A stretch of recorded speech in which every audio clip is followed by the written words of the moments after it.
This program features live coverage of an African safari and may include animal kills and carcasses. Viewer discretion is advised.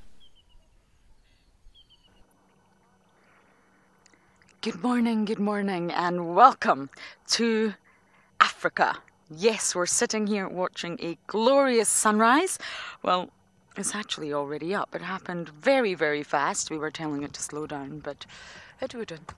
My name is Lauren, and I do have BK on camera today, and we're just sitting on the edge of quarantine and, well, admiring the glorious sunrise that is happening right in front of our eyes. So welcome on board, everyone. We're sitting here in Djuma Game Reserve, South Africa, and it's great to have you here with us on this really chilly morning. I'm going to put my gloves on as I speak because my hands are suffering. 14 degrees Celsius and 58 degrees Fahrenheit. Definitely winter temperatures for this part of the world, at least. So we have families joining from all over the world, so you must talk to us. Please send in your questions. The email address is going to pop up on the screen right now, and it is kidsquestions@wildearth.tv, and we want to hear from you. Ask us anything you want to know about what we're seeing, or just the environment out here, and we'll do our very best to try and answer them for you. The drive times have changed, of course, so when we now wake up and leave for drive as light, it feels slightly bizarre. I don't even need to get my spotlight out. And this is my last day of drives this morning and this afternoon, so I'm rather sad. I do need a little bit of a break, but I'm very, very sad. It's been such a journey to do, I think, the past 9 weeks with you all in such tricky times around the world. The world is not the same as it used to be, is it? So it's been quite a journey. So I'm very, very sad. And I am, of course, I'm not going to lie, hoping to find spots. It's leopards and hyenas for me today, and whatever else we see along the way. Okay, I'm going to get looking for my cats, and as I do that, we're going to send you across to Tristan, who wants to say good morning.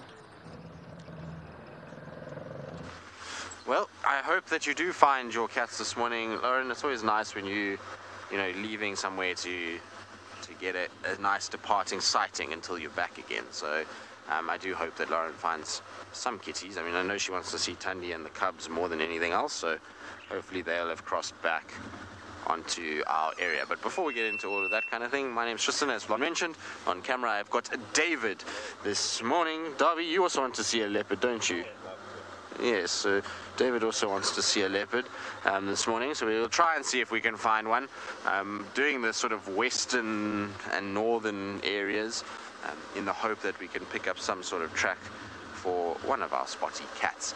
That's the kind of plan for the morning. It's been too long without a leopard for me.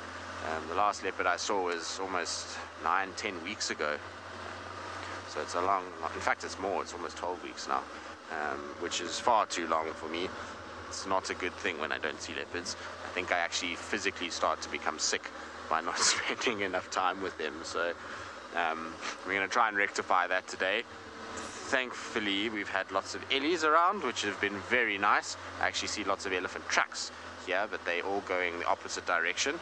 So they're moving down towards where Lauren is driving around at the moment, so we're not going to follow these. What we will do, however, is just get rid of this branch quickly, because this is the main access road for lots of cars, and so sometimes small cars, we can be like that kudu, David.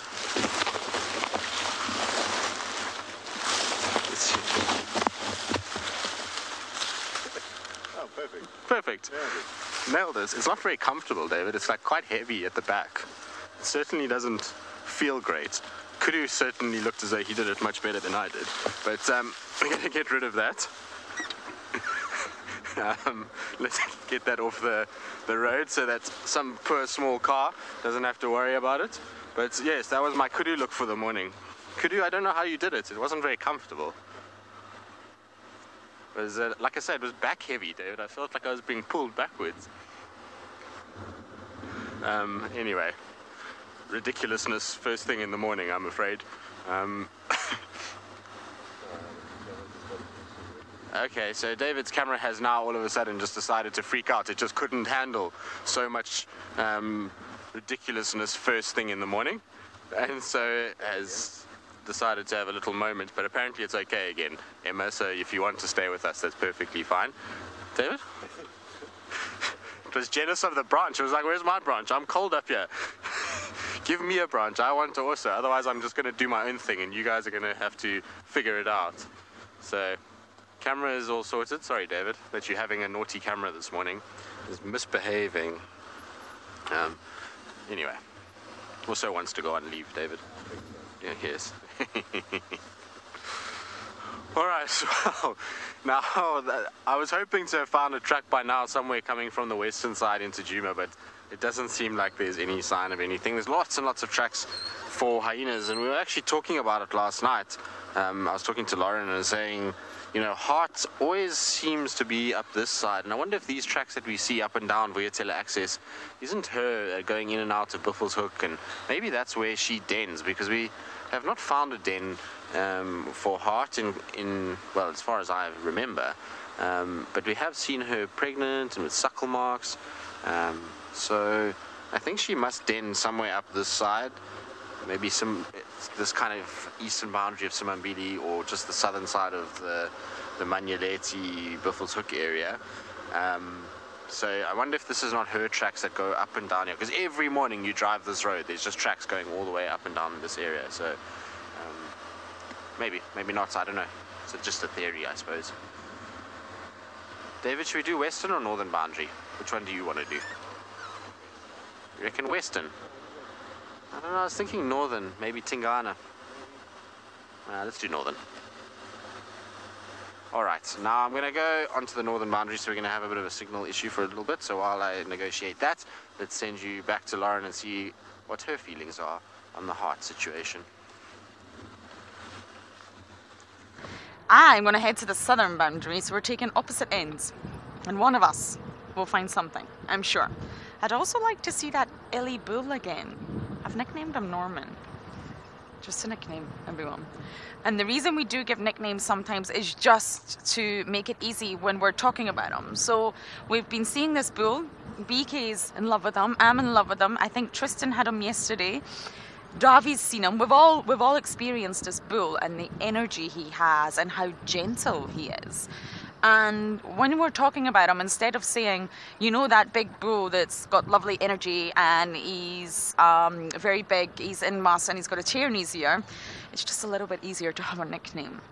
But it's not his official name, I promise. I'm not trying to stir any pots. Hello, Impala. Was it a chilly night last night? I can only see one big male here. Oh, is this your harem? You have done very well. You've got mother and calves in here. You see that big ram? He's the only ram here. Oh, he's very proud. So yes, I'd love to see this bull that I have just casually nicknamed Norman. So when we're at least talking about him, we all know who we're talking about. Elephants are a little bit tricky to identify unless you can pick out key identification features.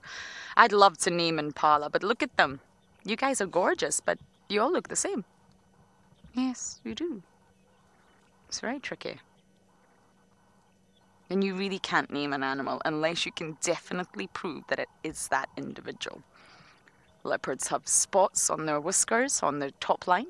Lions also have spots and many other markings. Hyenas have a spot pattern on their rib cage. Whale sharks have a spot pattern. Sea turtles have a scale pattern. Giraffes have a patch pattern. Zebras have an area with stripes.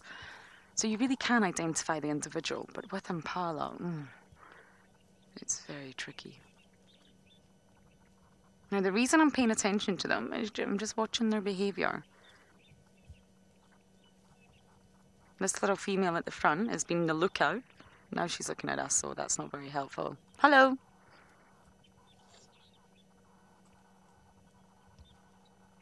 Oh, one will always have their head up at one time.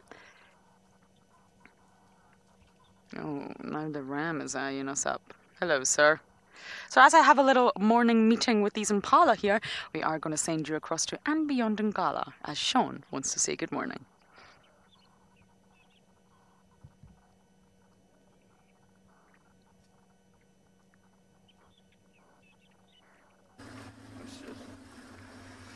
Good morning, everybody. Welcome back to andBeyond Ngala. So this morning you're with myself, Sean, and we've got Owen behind the camera there. There he is. Now we've had a pretty cold morning, but quite exciting. As we were leaving the camp, we heard some lion, well, we heard one lion calling. We believe it to be one of the big Ross males. So we obviously turned around, we went back this way, we have a look at the river, that's where we thought he was. And there we found tracks of a big herd of buffaloes, a massive herd. They took up quite a long portion of the river, and the lion tracks were right behind the buffalo tracks. So that's back across the other side of the river. So now we're driving around. We have left Rowan following those tracks while we loop around. So while we were looking at tracks, myself and Rowan, we heard lions fairly close. They weren't calling. Sounded like they might have been fighting or playing, something like that. So we're hoping they were very close. The only scary thing is that's very, very close to our eastern boundary. And if the pride is following this herd of buffalo and the buffalo cross out, all the chance in the world that the lions will follow them across the boundary, which then means we can't follow. So we're trying to hope that they haven't. That would be quite an exciting morning. We can find lions, maybe eating a buffalo, following a buffalo, whatever it may be. And it will be very, very cool. I was told last night you all managed to see, the cubs again, the young male.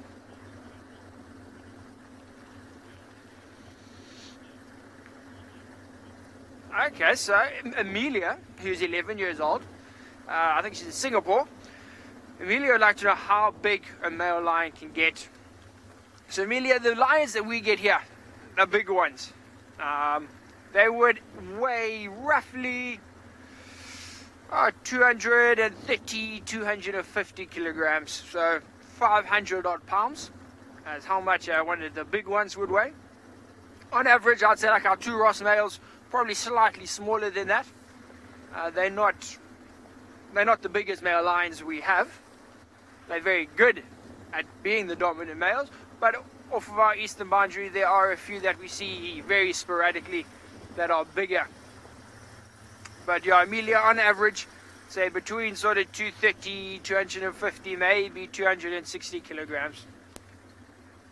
We got a whole lot of guinea fowl here on the road. There's quite a few of them actually. In front, straight off to the left hand side as well. I don't know if you can see that with the sun. Sorry, I just need to get the good. This is Rowan. Yeah, just check slowly. Pretorius, the southern junction. Copy. Okay, so now you can see them.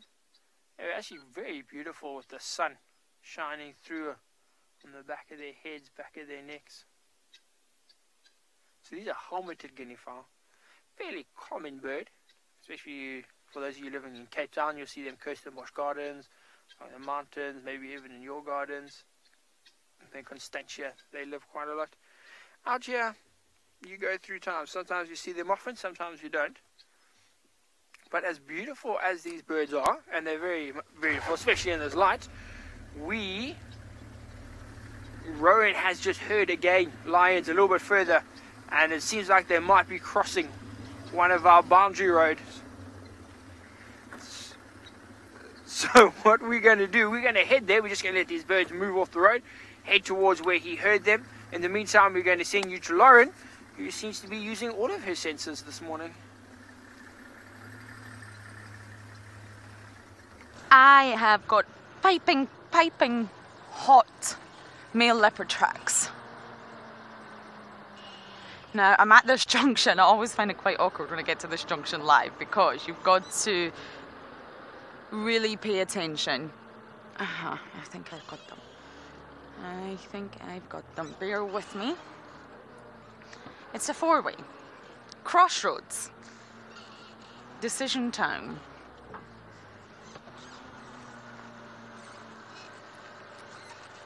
Oh, yes. I always go live at this junction first thing in the morning. And I find it so awkward because I've really got to put my head down on the ground to be able to see if the tracks are there. So hold on. They're very fresh. They came all the way down Zoe's and I'm just trying to determine where they've gone after that. Why can I not see them? Lots of hyenas, but of course. Lots of honey badger. Beaky loves honey badgers. Not that you can really track a honey badger, or maybe you can. I've never tried it.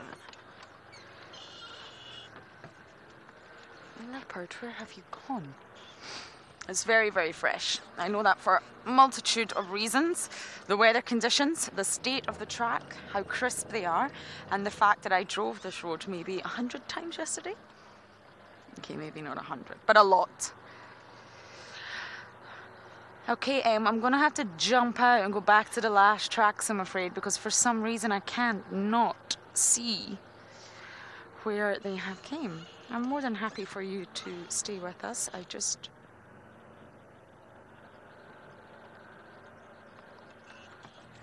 Maybe they've not walked to this junction then. That is always possible. Okay, I'm going to go back to this last track and solve the mystery, and you guys are going to go back across to Sean, who is Ferrari safarying for his lions.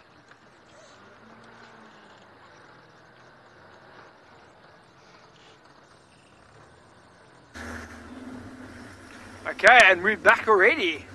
It's exciting to have you guys back with me. So we have crossed the river. The guinea fowl kindly did move out of the way. We didn't drive over them.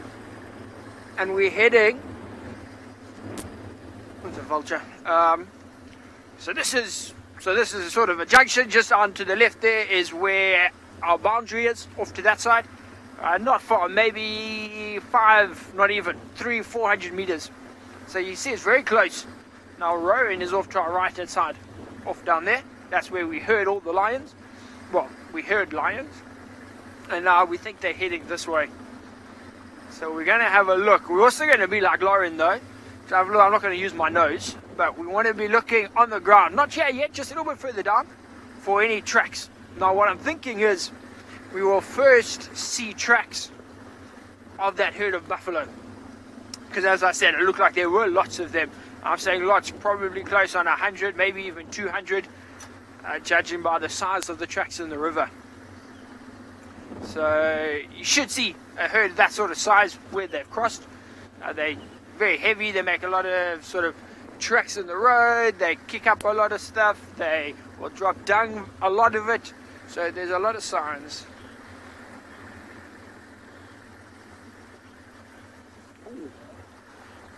Okay, Reese, that's a very interesting question, 8-year-old Reese. So he's asking how many different types of lion calls can I identify? Well, I mean, you get lions that roar. So I don't know how long you've been watching, Reese, but a couple of days ago, maybe even last night, you hear the Ross males roar. So that is a sort of territorial display. So there's that type of roar. And then there's contact calling, which is much, much softer. It's generally done by the females. Even this young Birmingham male will do it when he gets separated. And it's just a much, much softer version of the male lion's roar. So there's those two. Then you can also just hear them when they're fighting, when they sneeze a lot, especially when they're walking. The cubs, their heads in the grass, they're sniffing things. And they do tend to sneeze quite a lot, so you can often hear that while you're following them. And yeah, just general playing. So it's more you hear a noise and you're following tracks of a lion, and then you know, okay, that sneeze or that sort of growl, most likely the lion that I'm trying to follow. And then you identify it like that. But distinctly, the male lion roar, the contact call, and then when they're fighting. But the scariest one, Reese, is when they see you, but you haven't seen them. Because then they growl, and you know the growl is at you. You're just walking, and you just hear this growl, and you're like, oh, okay. They are here somewhere, I can't see them, but you just stop, and you wait, and then you turn around and you walk very slowly the other way. That is the scariest. I've had it happen a few times, and it definitely gets the heart pumping. Okay, so this is where we're thinking now. You can see it's nice and open here. I don't see any signs of the herd of buffalo coming through.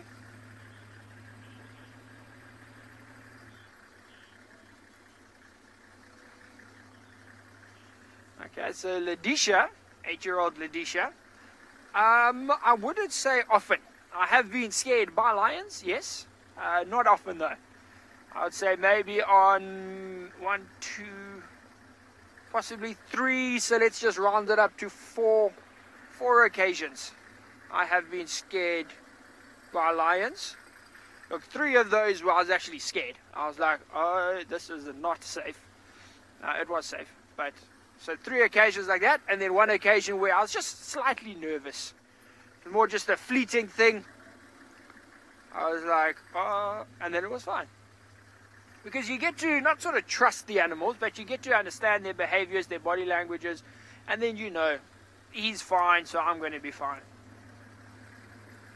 Most of the time that has happened, those 3 occasions have all been when I was tracking. So when I've been with my tracker, or I've been with some of the other rangers, and we go walking, and that's what happens. You come around a corner like this, so you can't see what's around that bush. So you're walking, you're following tracks, you know, you're keeping quiet, you're doing it right.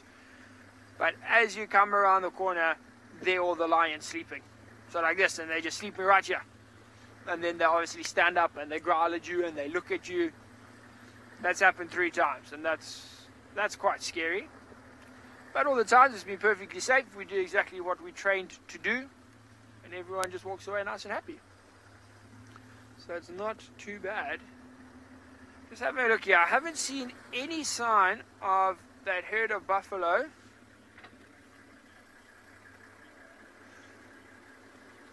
So we are going to check some other roads, have a look, see what we can find over there. In the meantime, we send you back to Djuma with Tristan.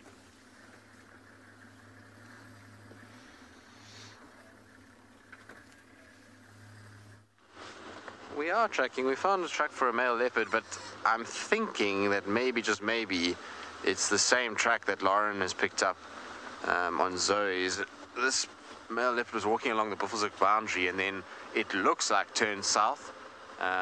It's unfortunately a car has already driven there, so his track is driven over, but the last track I can find is facing south at a mitre drain. His 2 back feet, where he was sitting actually on the road, you can just see his 2 back feet and a tail. And so I suspect maybe he was watching something and then crossed over the road. I'm hoping to our side. So what I'm doing at the moment is just checking sandy patch. If I pick up tracks going south on this road, then I'm almost certain that the ones that Lauren has are the same tracks. If I don't pick up anything going south, then it might very well be a different leopard. I see Lauren is calling me now. Go ahead.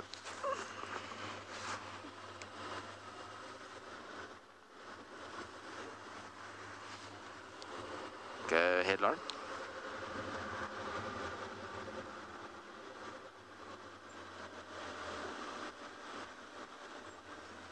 Alright, copy that.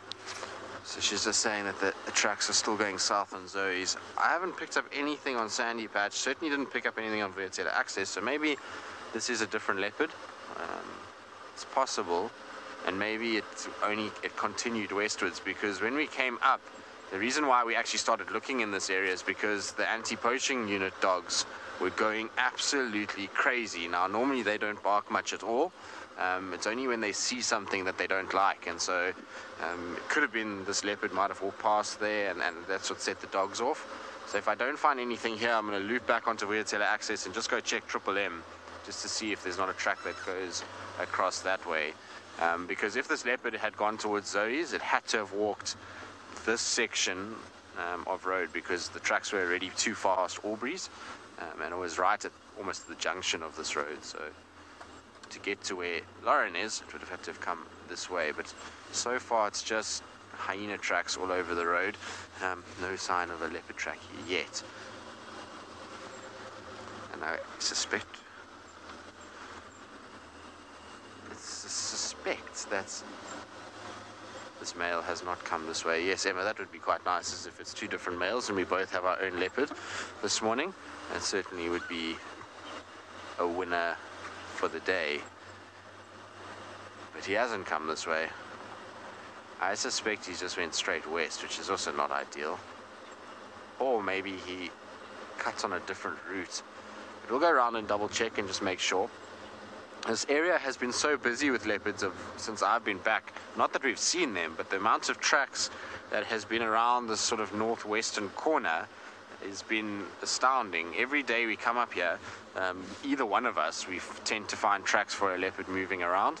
And so it seems like they're spending a lot of time in this area.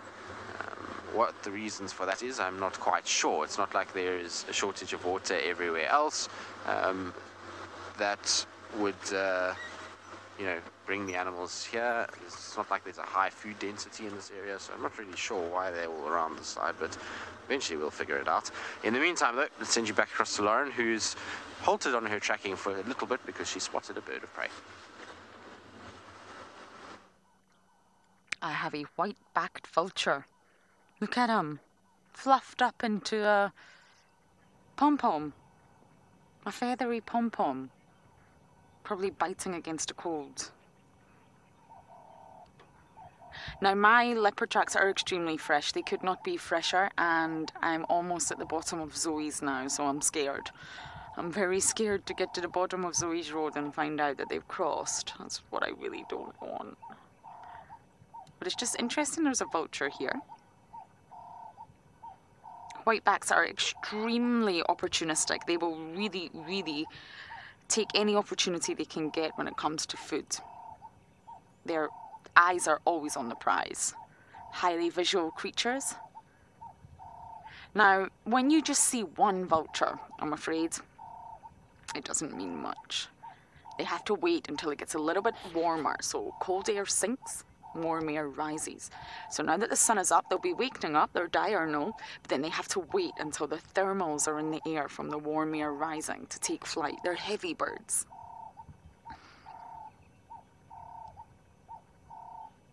And when you see one vulture, it doesn't necessarily mean there's a kill nearby, I'm afraid.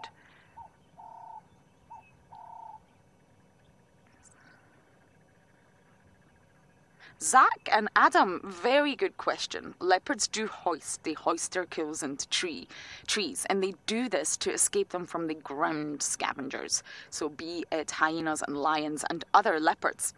And it's a very specialized adaptation to be able to hoist your kill and your own body weight into a tree. I can't get into a tree. Never mind hoist someone else into a tree. So they're very, very specialized in that, and they have adaptations that allows them to do that. They're very strong. But you're right, why would they do that if there's vultures? Well, normally how they hoist in trees that are either very, very open and stable like marulas, and they guard them. They really do guard them. Vultures are cautious. Some vultures, I find the hooded vultures very naughty, and they walk straight up to predators to try and get a bit. And normally the lions are so fat and lazy that, well, they just let it happen. But vultures, I have never seen vultures go after kills in trees when the leopards are there. I've never seen that happen. The trees also disguise the kills a little bit. So if you're a bird in flight, like a vulture here, and you're in the air scanning the ground, the kill and the leopard can be actually hidden in the tree, especially in summer. Winter is a different story for so many reasons, but the trees will be bare unless it's an evergreen tree. The tree will not have leaves, and therefore the vultures can definitely see the kills there. But they're incredibly patient birds, and they do wait. They know at some point the predator's going to leave, and then they can swoop in. Now, vulture, you have been so pleasant and beautiful, but there's leopard tracks I must follow up on.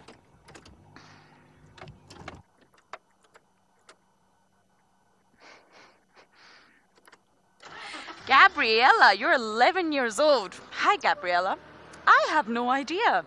I have really never thought about that, and thank you for making me think of that. Do vultures snore? Do you snore? I'm going to say no, due to their nasal passage and the way that their mouth with the beak is designed, but I could be wrong. And I would hate to give you the wrong answer. That's not what we're here for. So I'm going to stick with I don't know. I think I need to research that. We snore for all sorts of reasons. Sorry, I was just looking ahead. If we've got lots of relaxed impala, then there's not a predator. I'm still following the tracks. They're on the left-hand side. But what an interesting thought. I really don't know if birds snore, but I'm going to research it for you, Gabriella. Now I need to figure out, we're at a junction, where do these tracks go? I hope they don't cross out. As I check, we are going to send you back across to Sean with his lions.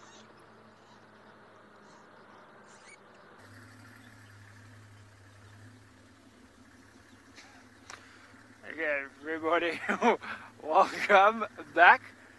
We have now checked the other road, and I haven't seen anything. Rowan tells me he has crossed the road behind me, and he would be following the tracks. Obviously a lot easier when you're walking than it is when you're trying to drive the car, you know, talk to you, not crash, look for tracks. So I didn't see anything, but that's why we have them. But there's a lot of things happening this morning. Just in terms of, you know, so we got these tracks and the sounds of the lions and the buffaloes. Then some of the other ranges have tracks of some leopards. They've seen signs of wild dogs. So there's a lot of potential for today.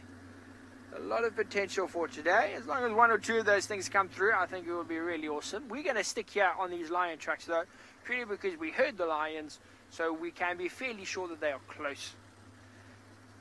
The tracks of those buffaloes were quite fresh, maybe from yesterday, late afternoon, last night. And buffalo would be trailing them, so it shouldn't, I mean the lions should be trailing the buffaloes. So I'm hoping they're not too far. Lots of tracks of hyenas on the road, all heading in this general direction. So we drove past a little water hole. There was nothing. They're very small, not big enough for hippos or crocodiles or anything like that. They're just a place to drink. But there were no, I was hoping the buffaloes were there.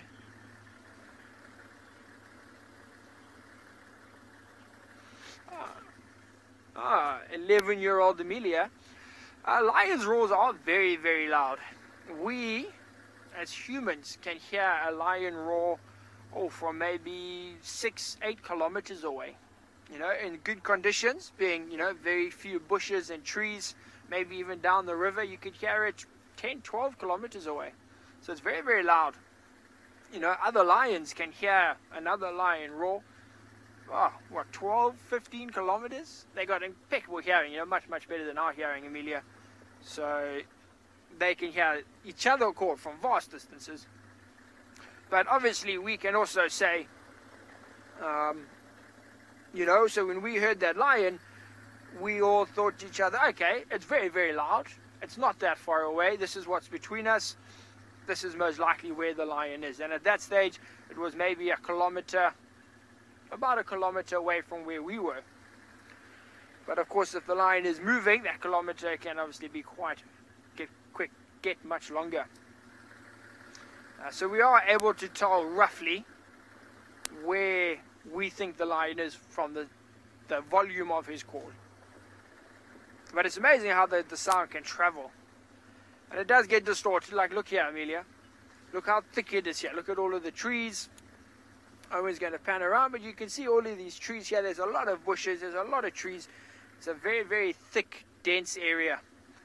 And what that means, Amelia, is the noise of the lion, that roar, doesn't travel as far. It gets sort of muffled up by the branches, by the leaves, all of that. So then it becomes quite tricky. It becomes quite tricky to determine exactly where the sound is coming from. You know, it could be anywhere around you. That's what I struggle with sometimes. I can hear it. Oh, lions.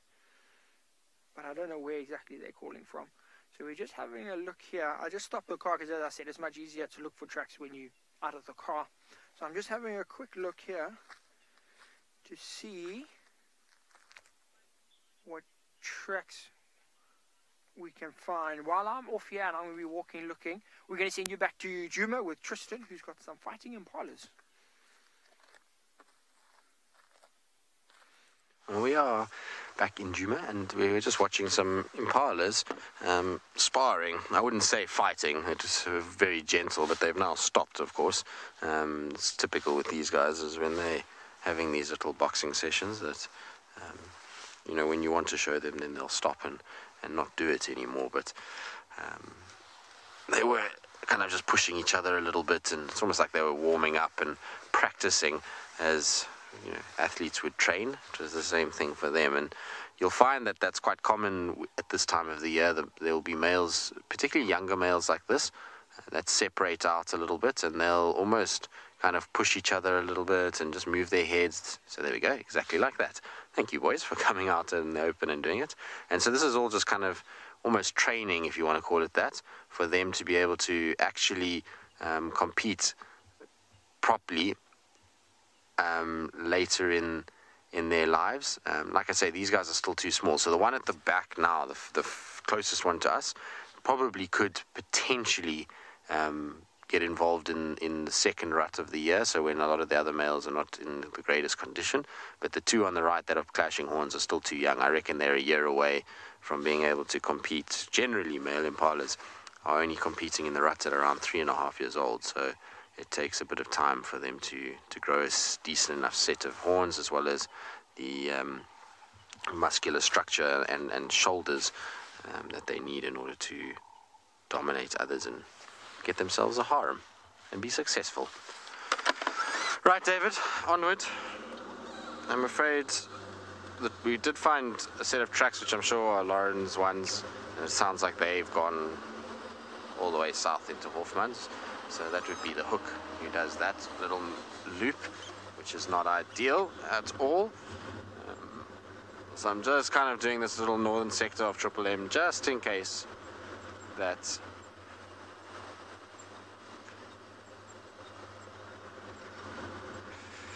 So Nicola, who's 10 years old, you're asking, since we were talking about anti-poaching dogs, about the poaching and whether it's increased or decreased during lockdown. So there are reports in some reserves that there has been an increase in poaching or attempted poaching, and not so much rhino poaching. A lot of people are thinking that it will be that kind of poaching. It's not so much that. I'm sure there are people doing it, but it's not. It's a lot of people, because of the inability to access, particularly in rural areas, access food. A lot of people are setting more snares, and so snare is a wire kind of trap that's put in place between two branches, and as the animal, it makes a big circle, and as the animal goes through it, then the snare starts to tighten and then traps the animal there. And it's a cruel but hugely effective way of catching meat and being able to find it without having to fire gunshots which attract attention. And so that poaching, by the sounds of it, has increased. Here in this particular reserve, I haven't heard much. The guys are still very active, as though there was guests here, and are still patrolling all the time. But, you know, when there's not as many vehicles out and about, less things are noticed, it's easier for people to move around without being seen. And so, you know, it does make for a bit of concern. And the longer the lockdown goes, the more desperate people are going to get, as the financial as well as, you know, hunger side of things starts to become more and more stressful for people. They're then going to start coming out and trying to utilize wildlife as a resource to survive. So it's going to be a tough time all around. I'm pretty sure the anti-poaching units are going to have their hands full over the course of the coming months. But luckily, in this particular reserve, they're incredibly well trained, and they certainly make sure that they do the job very well and protect the wildlife in this area. All right, well, you can see we're just coming up towards the gate now. There's no sign of anything coming into Djuma, so we're going to carry on the northern boundary, see what else there is. In the meantime, though, I'll send you back across to Lauren so she can tell you about those tracks and where they went. There are signs of something going out of Djuma. That male leopard crossed right out onto Hofmann's. Straight line. Not difficult tracking at all. Oh, hello. Good morning. Is that okay, Beaks? Devastated. My heart is broken a little bit. I really want to see some leopards before I go. Oh no, that's not great, is it? Sorry, BK. I shall reverse for you. These elephants are also not on our property. I'm not bitter, I promise. Not bitter at all. But we can view them from the boundary line with a nice marula right in the middle. Very creative. So just touching on what Tristan says, the anti-poaching unit here are very much still operational. We see them a lot, and they're the most dedicated people I have met in a long time. And they're an isolated unit, so they're still allowed to operate. They don't mingle, they don't interact, they don't even stop their vehicles when they're driving past you. Most people stop their vehicles to say, "Hi, how are you? Jolly good, how are you?" The anti-poaching team don't. They don't talk, they don't speak. They're very much focused on their mission. And of course, they even sleep out here in the bush.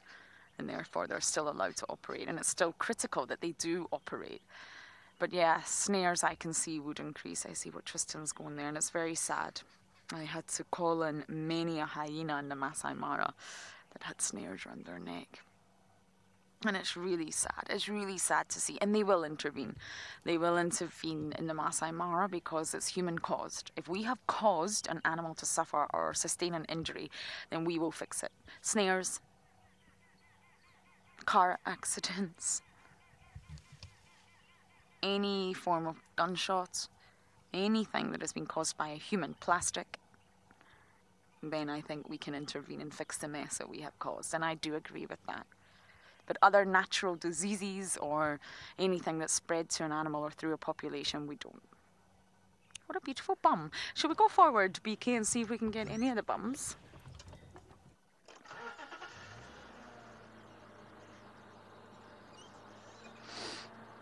Emery, you're 5 years old, and Kala, you are 2 years old. Wow, this is fantastic.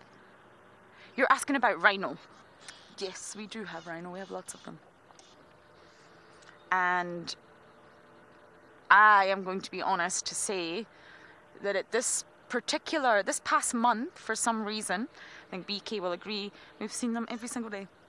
We have a little family of 3, and they are the sweetest little family of rhino. There are days when you may see BK or Davi position the camera in the most strangest way, and you think, what are they on? Have they had too much coffee? Because the camera will be lopsided. It's because there's a rhino. And we can't show you, I'm afraid. We just have to ignore it, pretend it's not there. We've had many an awkward moment in the bush when the rhino has bombed sightings or made it very tricky for the presenter and the cameraman to deal with that situation. Sometimes the director will also crash cut away. Oh, look at that little bird perched perfectly. Is it a drongo? Advertising. Oh, no, no, no, no, no.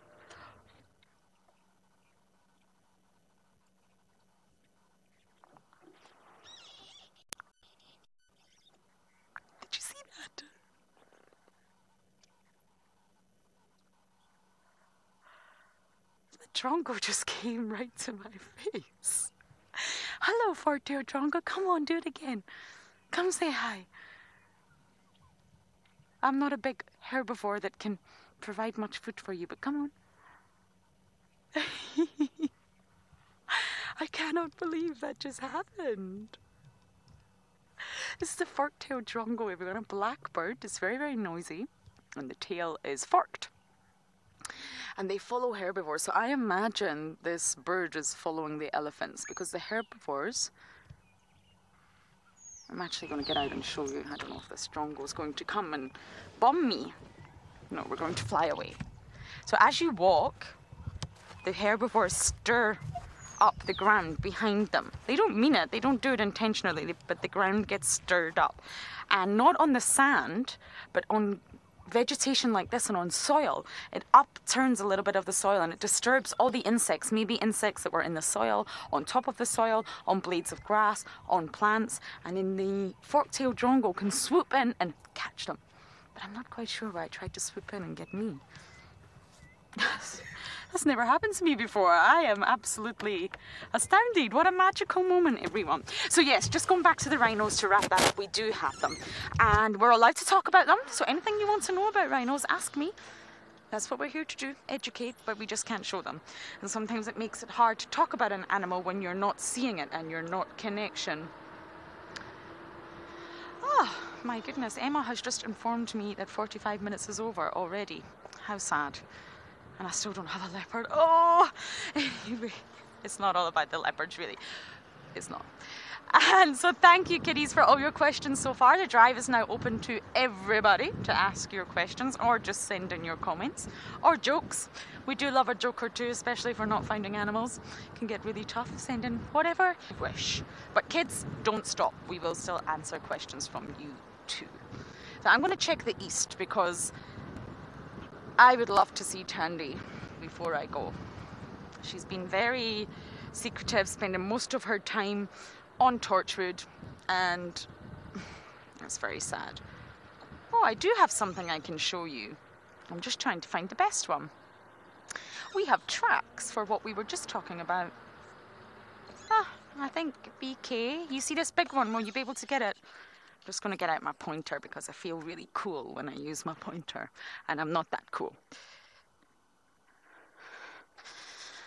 This, everybody, I'm going to move out the way, my shadow's in the way. There's a rhino track. We were just talking about rhinos. Very distinctive. I mean, even if you don't know that much about tracking, here's another good one to look at. You can see straight away. So just like an elephant, they've got wrinkles on the underside. You can see the wrinkles and you can see the bizarre shape. Okay, I'm going to sort of point it out to you. This is the back part. And they have three. This is obviously the toenails, but they're positioned in a sort of triangle. You'll have one at each side, one on top. This is obviously the front toenail, and then one to the side. And it gives it, it's a very bizarre track. And really, there's no mistaking it for anything else. This is a white rhino track, and we were just talking about them. So yes, we do have them. We can't hide it from you all. We just don't exactly show them where they are. And it's a decision that's made by the Sabi Sands. And of course, we adhere to it naturally. We don't want to encourage any unwanted attention on the rhinos. This was great. Okay, I really am heading to the east now to look for Miss Tandy. And as I do that, I'm going to send you back across to somebody on the move.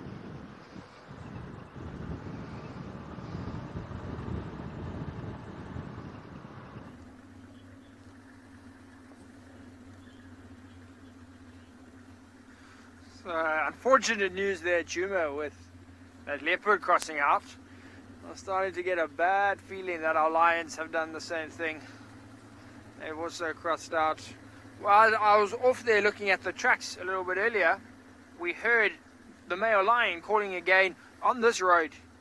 He sounded, there's a few clearings behind us, big open areas, and that's where it sounded like he was. So we came down this road to investigate. Haven't seen anything. Now, he could be following the pride, in which case, you know, he's obviously walking. If he's walking a little bit further off the road, we would struggle to see him.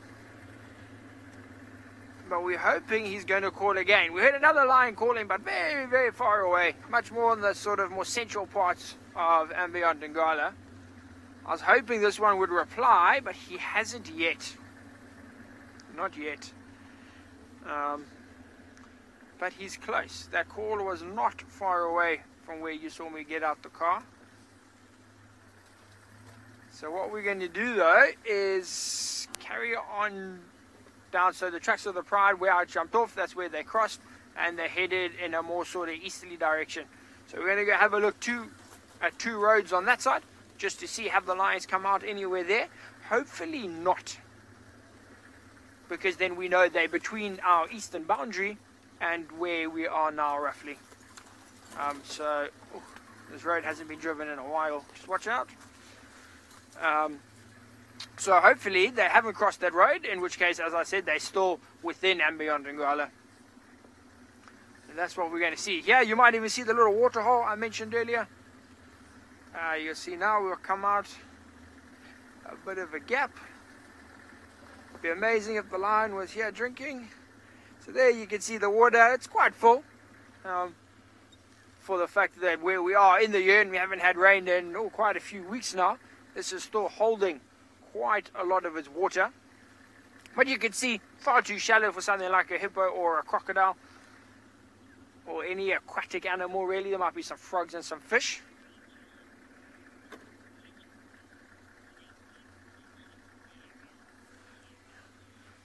Hairy John. Hairy John. We have no... Well, there could be cheetah in the area, Hairy John. We haven't seen any tracks or any signs of cheetah for a good few days now. But yeah, for sure, they could be there, especially down in the south of the reserve.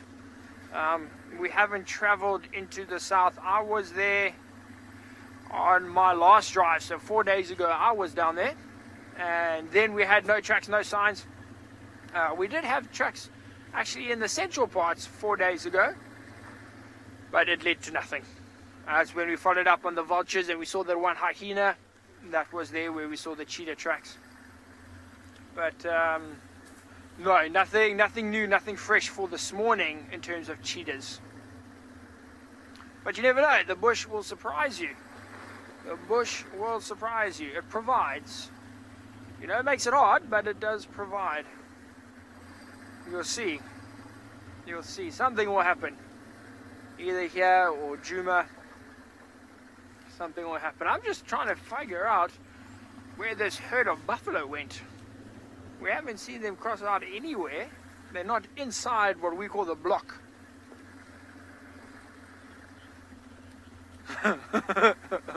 So what we're going to do is just send you around between me, Tristan and Lauren while all of us wait and hope for something to happen. So we're going to send you across to Tristan for his turn.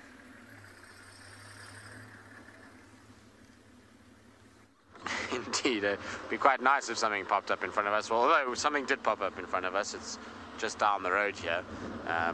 It's a very large elephant that was crossing the road, so we'll try to see if we can pick it up now. But no luck with any tracks or further tracks.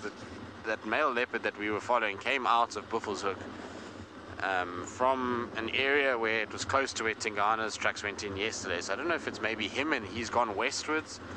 Not sure. I couldn't find anything crossing Triple M, so it's like kind of sitting in the back of my mind that maybe he's still somewhere close by. So what I might do is from here turn and go back there again. I don't know why. I just feel like I need to just double check one more time just to make sure. There's more Ellies crossing the road in front, so it'll be nice just to sit with while I mull over where we're going to go to try and find this leopard. Clearly walked there during the course of the night, but David and I were talking about it now, is that, you know, at the moment, because of how long the nights are, these leopards have a long time to walk. So if that leopard has walked there at 7 o'clock in the evening, which is after, I mean, obviously when it's already dark, then by the time we get out at 6:30, you know, it's 11 and a half hours later. Now, a leopard can cover a huge distance in 11 and a half hours. It's a long way that they can go. So, you know, sometimes we say fresh tracks because we know that they weren't there the night before, but it doesn't necessarily mean they haven't walked a long way since.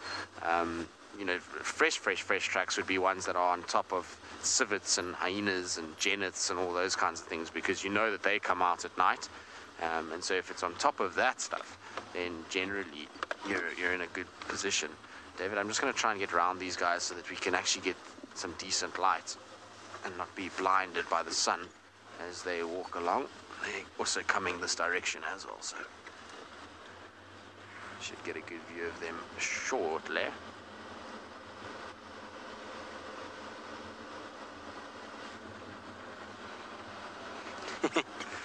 Batty asking, besides the leopards moving out of Djuma, what is the largest migration in Africa? It's an interesting one because... just hold on 2 seconds, I'll get your question now. Somebody's just calling me on the radio. Go ahead, yours. Yeah, FM. So I heard of Ellie's here.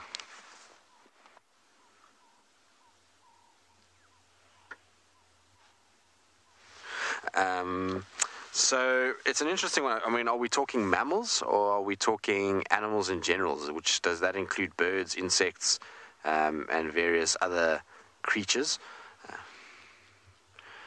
I make the decision. Oh goodness, I don't know if I want to, but I think probably the largest one from a mammal point of view would probably be the bat migration in Zambia, in Kasanka. I think. I mean, it'll be a close call, but there are a lot of bats that migrate in that. Followed obviously by the wildebeest. In terms of all animals, I wonder if it's not birds, one of the birds. I'm actually not sure what the biggest migration of anything is in Africa, to be honest with you. I see there's a nice bull ellie in here as well, David. That's going to hopefully come out. Now, we're just sitting patiently. You can see they're behind the bushes at the moment, waiting for them to slowly come. One young male has just crossed behind us, but I'm waiting for the rest of them to now kind of come through and slowly make their way to where we are. Hopefully we're going to get them crossing to the left of the vehicle and not to the right of the vehicle, because the right hand side is where the sun has come up and it's incredibly bright looking into the sun. But if they come on the left, it's that perfect kind of morning light. So that's the idea anyway. For now it's looking like they're going to go to the right hand side of us, of course. David, I feel like I haven't done this well. Could be alright. You reckon?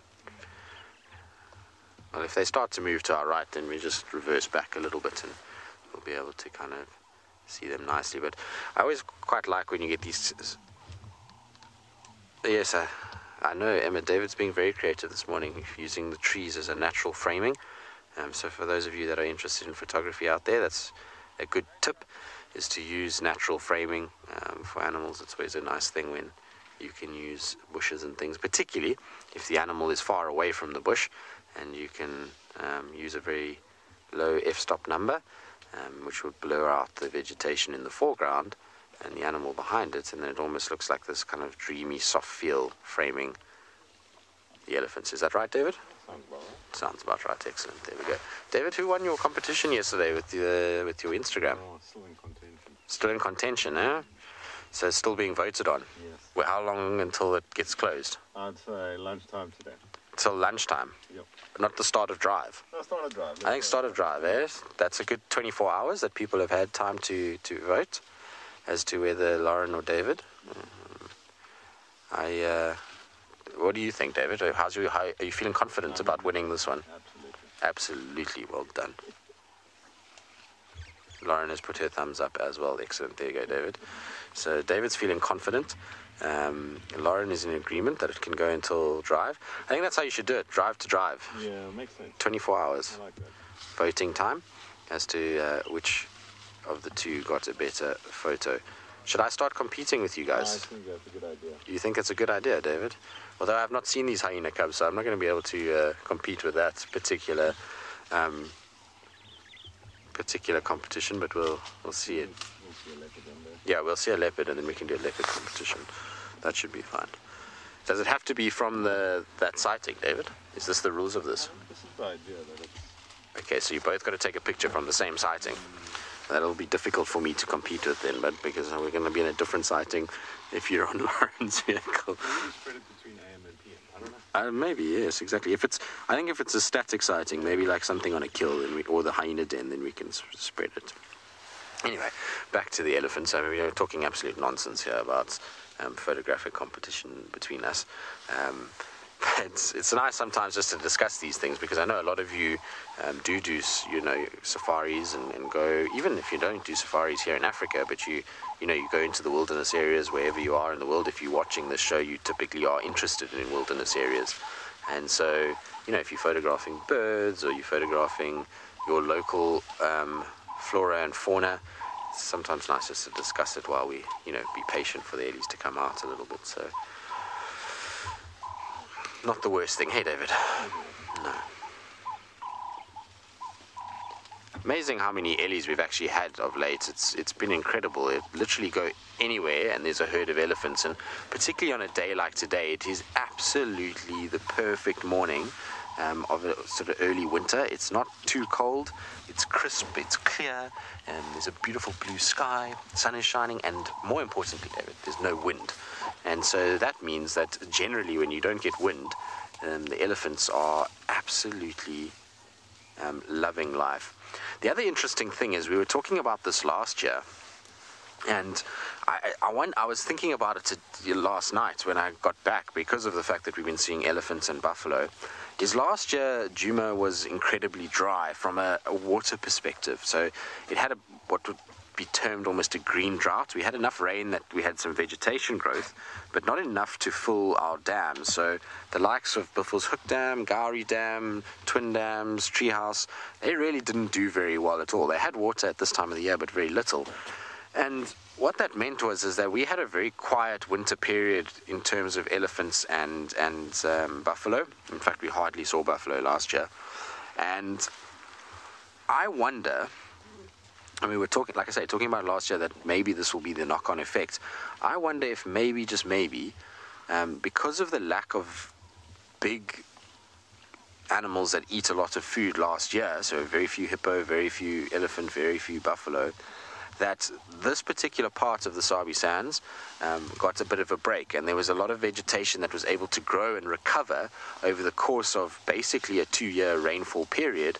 And that means that now this year we're in a much better situation, because we've got a lot of water on the property, but we've also got all this vegetation that's recovered, and therefore maybe it's almost like a little bit of a Garden of Eden situation for these elephants and buffalo, that they come here now, and because they utilized areas last year more than they did this area is housing a lot of nutrition for them, and therefore a good place to come and feed and to come and utilize. So it's going to be interesting if it maintains this through the whole winter period, but I suspect that it will. I suspect that we're going to see buffalo a lot more, which will be nice. I mean, yesterday there were 3 different herds seen across the Djuma Traverse, so not us particularly, but the northern block. And so I suspect that we're going to see a lot more buffalo, which will be good. Gio, you were just about to comment about how green it is. It's actually incredible how green it still is for this time of the year. I was, like I say, recently in a reserve to the north of Hoedspruit, which is not very far away. It's an hour and a half's drive from here, and that reserve is about 45 minutes, so it's not far. And that area looks desolate in comparison to here. The grass is dead, it's dry. The bush does not look at all like it does here. It looks as though it's really in the depths of winter, whereas, you know, we look as though we're still kind of in late summer in some respects. And so I wonder if that's what's pulling all of these animals down from those northern areas of the Kruger. Right, our Ellies are heavily mobile southwards. It looks like they're going to go to Gowrie Dam, so I might just head down there, see if we get them drinking.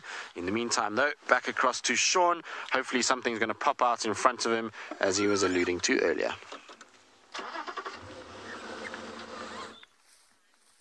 Okay, so we got some good news.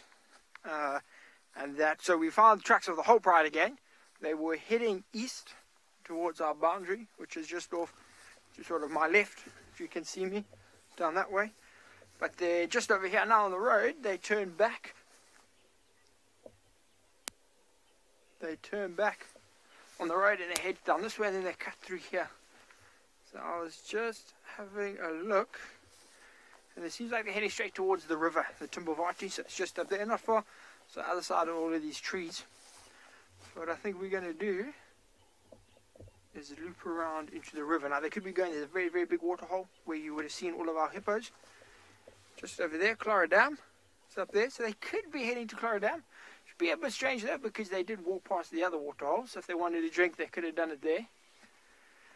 So unless something caught their attention, maybe the buffaloes, maybe a different buffalo, wildebeest, giraffe, whatever it may be, they want to hunt, and they cut that way.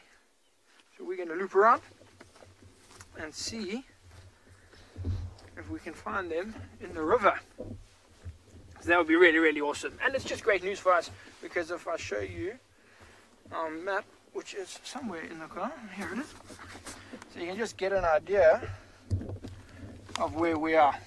Okay, so we have a look at this map. I'm just going to fold it in half. So we are currently, so number 6 is what we drove past, hey? Yeah.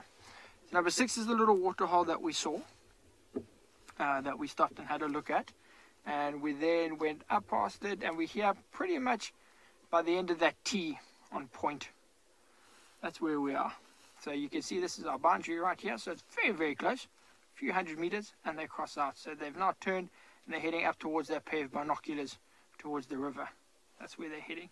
So we'll go across here, drive that little stretch there, it's about 3 meters, into the river, and then drive back this way and see, hopefully we can find them inside the river. Which would also make sense, you know. It's going to be a hot day today. I've taken my blanket off. It's already quite a warm day. So they could be now preparing for the day. Trying to hunt last night, unsuccessfully.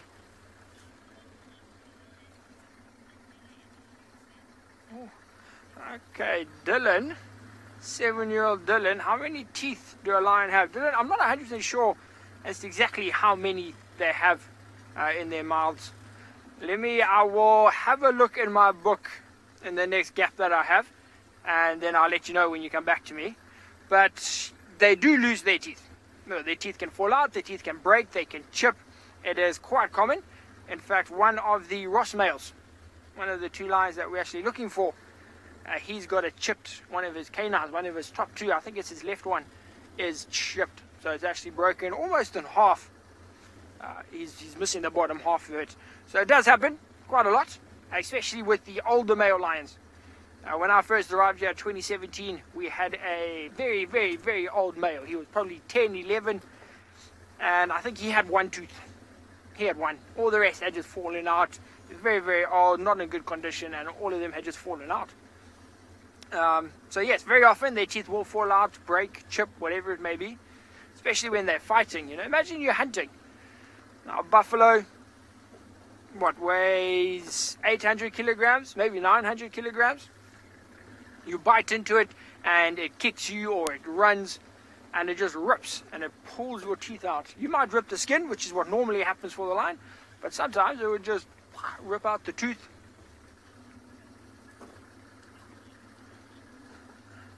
Okay, so Emma NFC is telling me that according to her research, lions will have 30 adult teeth. So 30 teeth at a time.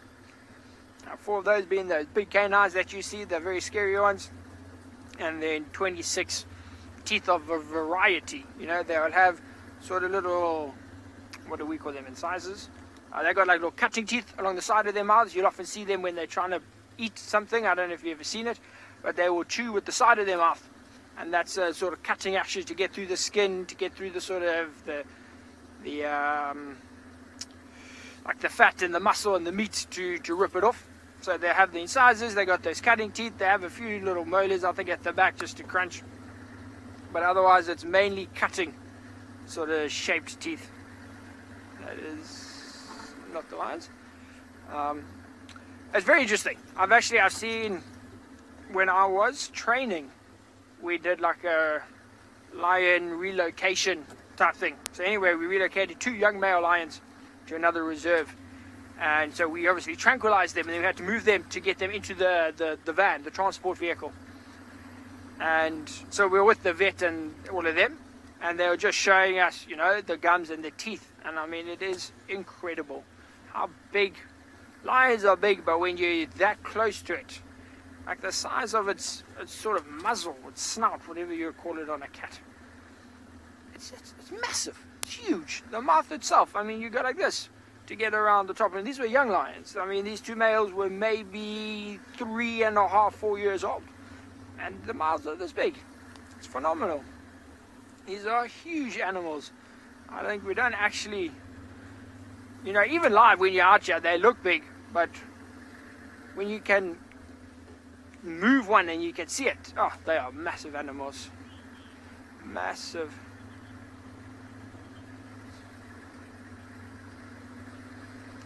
Okay, so we're going to drop down into the river, which is now just off to the left. You can't see it, but it's there. We're going to drop down there, track back, hopefully find either some more signs or the lions themselves. While we are doing that, we'll send you across to Laurie and she's to see if she's having more luck.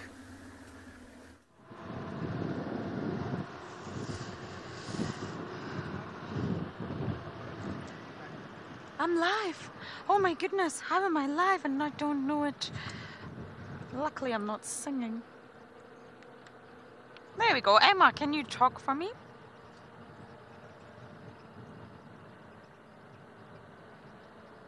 Ah, I can hear Emma now. Sorry about that, everyone.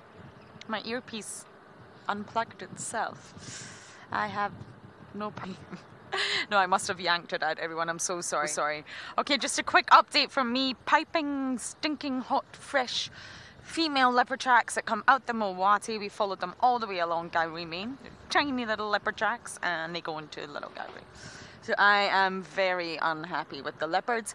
There's buffalo tracks and dung everywhere. It's a mess. Gairimi is a mess. So I think the buffalo have also crossed. So I just want to quickly pop into Chitwa. You never know. Just have a quick look around, see if anything's going on, and then we shall check the east. Ah, Panthera pardus, why are you doing this to me?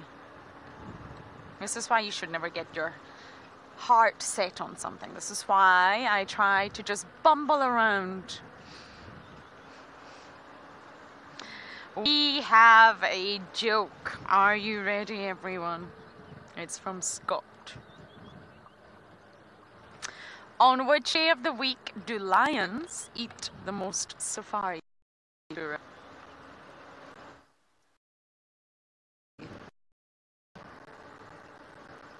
I don't know if I can laugh, Scott. I want to.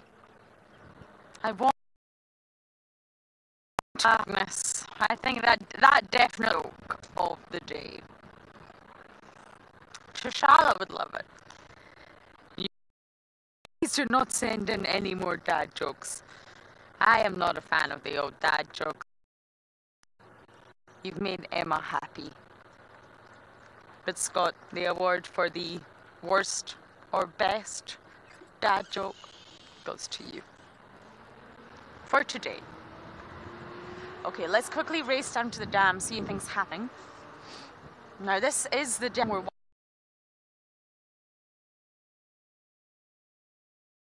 so it's always worth just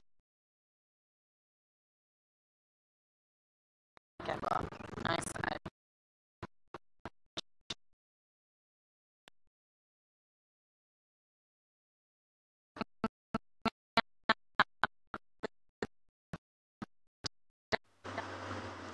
Well, unfortunately, it sounds like Lauren's had a bit of a tough time there on Cheetah with the tech, so you guys are with us. We are not with our Ellies at the moment, just purely because they've gone into a very, very thick block, and they are moving down towards the dam slowly, but it's going to be a while till they get there. So what I thought is I'll come back to these leopard tracks because they're just bugging me too much. I need to make sure that they've crossed out or that they are not visible anymore. And so I've come back into this area just to check, and then we'll go back to the dam towards, well, in about an hour's time, I reckon, 45 minutes, and then hopefully the Ellies will be drinking. And Emma said she'll let me know on the dam cam, so all of you that watch the dam cam will have to let me know if you see the Ellies. They should approach from the Mvubu side of the dam, and there's like a little two-track that comes out down the slope, sort of midway on the dam, and then check around that area. They should pop out on that two-track and then down towards the dam itself. So hopefully they'll be there in, like I say, about 45 minutes, and we'll be able to those squirrels gonna stay on top of their little sunbathing post. No, they're not. Of course not, David. That would be too easy for us this morning. It was very rude, Emma. I'm very upset by these squirrels. Squirrels? I hope you got tormented by birds of prey all day today, where you have to sit and shout at them. Lynn, well, this is a long conversation, but let's have it anyway. We've got, it's not like we have an animal to look at. So Lynn, why can't I just drive on other properties? Simply because it is private property. So now imagine in wherever you live, in your neighborhood, imagine you have your house, and people from all over the neighborhood just decided to come driving or come walking across your property, through your house, around. It's just not done. So there's ownership of sectors of land, and so you know each person owns, and they have their right to allow anybody, well, or nobody on their property because it's private. What happens though is that depending on the size of the property often will dictate how they manage their traverse area. And so if you're in a situation where you're a mala, let's say, and you've got 15,000 hectares, or you're a, even andBeyond in Ngala, they've got a big area to move around in. If you've got that kind of space, then you really don't need to be traversing others, and therefore not allow others onto your property. It's much nicer just to have your own staff that are working an area. It's much easier to control. Ultimately, you can also keep or hold them responsible for the way that things are done on that particular property. So ethical game viewing, maintenance of roads, all these kinds of things. But if you're a much smaller property, then obviously that's not possible. If you're going to be running a lodge and you've only got, let's say, 400 hectares of land, you're not really going to be able to see enough on a lodge to run a lodge like that. And so what then happens is those smaller lodges then start to make barter deals with other smaller lodges in order to be able to have a reciprocal traverse agreement. So essentially what that means is that I can go onto your land and you can come onto my land, and that's the payment for it. All right, and that's why that kind of works. Now in our case, we don't own a lodge, therefore we can't say to, let's say hypothetically, in Ngala, you can come and drive here on Djuma, because it's not our land to do that. So we then have to pay for traversing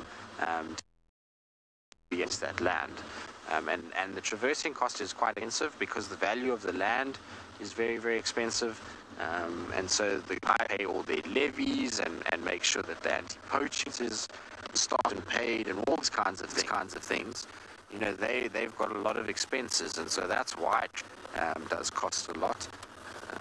Like I say, it's wanted areas, and so that's why there has to be a monetary value to what we're doing, or a reciprocal traverse agreement. Because we don't own this area, we can't give that reciprocal traverse agreement. So that's it. That's basically why we don't do driving. It's illegal, essentially. We could be prosecuted if you do that.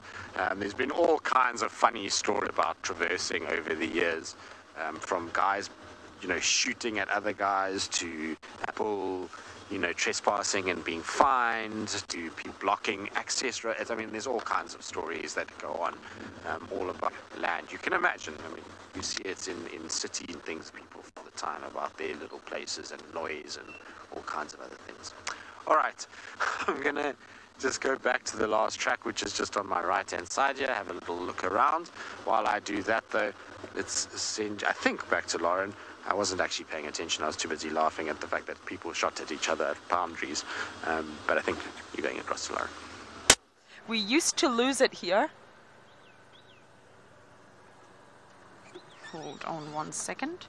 Whoa, fresh leopard tracks. Big leopard.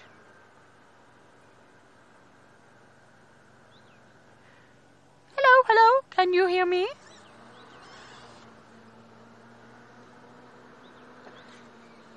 Okay, sorry everyone, I'm just going to completely retract my plan. We have very fresh leopard tracks. There's tracks everywhere. I always try to give myself a rule. Track for the first 1 hour and a half, because it's not very nice always seeing me with my head down on the ground, and then bumble. But when you come across fresh tracks like this, it's very hard to ignore everyone. So I'm not going to the Mulwanini anymore. I am. What am I doing? I don't know. I need a moment to process this. There's 2 very different tracks here. Let me see if I can show you. No, there's 3. Okay, these are lions. All right, BK. I hope we can do this. Okay, let me go here first. You see this? This is lion. Look at the size of it. I'm going to just put my hand next to it. Look at the size. Can you see that? My shadow. Okay, so these lions are going ding, ding, ding, ding, ding, ding, ding. There's another one. There's another one. There's another one. Other one. Okay, the lions are going all the way up here. Then I want to show you something else. What's on the road here?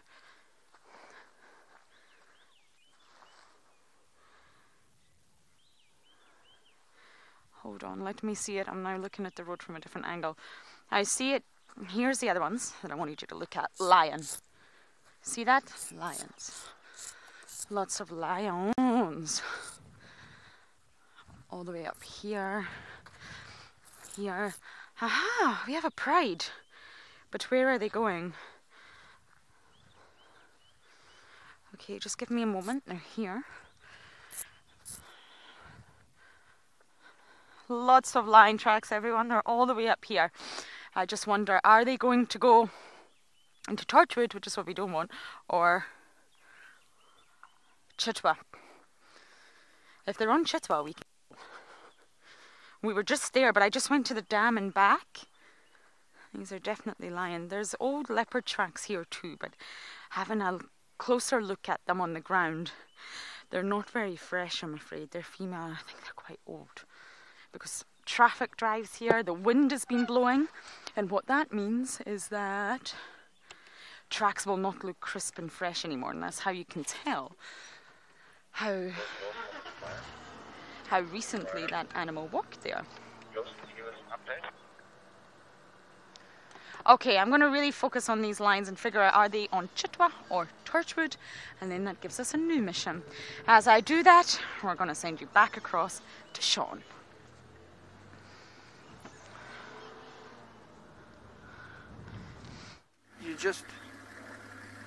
Okay, so we are now back on tracks of the lions. They crossed through the river up onto this road, and now they're heading back in an easterly direction, which, as we said earlier, is not good. We did hear some more calling, some more audio of what we believe to be the male, much further west, which is good. So we're going to follow these tracks though, and just make sure that they're not lying down somewhere inside of our property. And then if they have crossed out, very unfortunate, but what we'll do then is go have a look for those males that we can hear calling. But I'm just struggling to see all of the tracks. But they're here. They were walking. This is a very big open area here. You'll see it now. We'll go into it. Very big open area. So they could come here to hunt. Lots of impalas, lots of wildebeest, sometimes some zebras. So they could come here to hunt. Maybe then just lie down under a bush because it got too hot. That would be the ideal situation for us. And I can't see any tracks here, which is actually good news. We last saw them just on the corner there, just before you came to us. The road bent, so there's a chance they headed straight across. But in this direction, the less tracks we see heading this way, possibly mean the less chance they had of coming this way. But you can again see how thick it is here, right next to the road. And any sort of shadow, the shade, makes it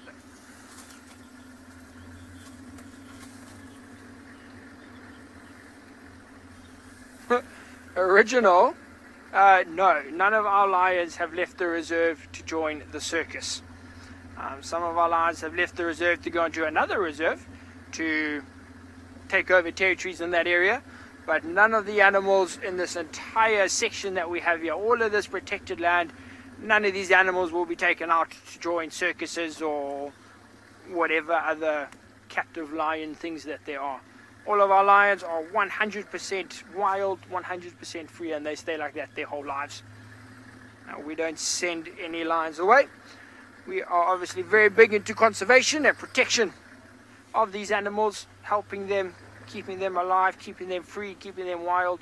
So we are not going to send them anywhere. The original, that would not be good for us. So we just want to make sure here there's tracks of giraffe, there's tracks of hyenas, there's car tracks, but there are no lion tracks, which is fantastic. I heard Lauren showed you a picture of some lion tracks, so you know roughly sort of what we're looking for. Fairly large, maybe the size of my hand for a big male, maybe just up to like my first digits over there for a female, slightly smaller. That's what we're looking for, and I can't see it, so that's good. They haven't crossed out anywhere here. So we shall continue down the road, and now you'll see how much more it opens up. So this area we refer to as Buffalo Flats, because it's very flat. We do get buffaloes here. But you'll see now, lots of impalas, lots of wildebeest, sometimes big herds of giraffe. So we'll see what has in store for us. Hopefully, the lions are lying in there.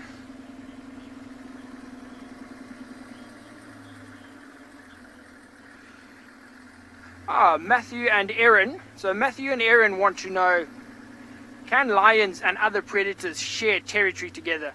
Now Matthew and Erin, definitely. I'm just having a look at that dead branch. Definitely. Very often you'll find, so Matthew and Erin, territories, although they are sort of defined by the animal, it's scent marking, it's patrolling, it's using scat or whatever it is, and it's marking its territory. Those territories, they're constantly shifting, they're quite fluid in their sort of area. So there will definitely be leopards within lion territories. There will be cheetahs within leopard and lion territories. There will be wild dogs. There will be lots of hyenas. All of these animals will have territories overlapping, intersecting within other predators' territories, without a doubt. There's only so much space out here. But what you find not too often is to have a lion's territory on top of another lion's territory. So generally, the intra-species territories will be separated. You know, there obviously are some borders where lions will cross and two lions will patrol the same territory or into the same area. And that does happen, but they do seem to avoid each other. But you'll never find, if this is one territory, you might find another one sort of like that. But you'll never find it completely on top of. It's just far too much competition then, and it won't happen. But these animals interact, or intermingle, not mingle really, but interact a lot more than we know. You'll find if you had to spend all day out here, all night following an animal, you'll see leopards will come across lions, other leopards, other animals, quite a lot. Quite a lot. It's hard to patrol an entire territory. You know, a pride of lions will have a big territory. We're talking, depends on the area, depends on the season, but sometimes, you know, it can go up to 15, 20 square kilometers. It's a big area.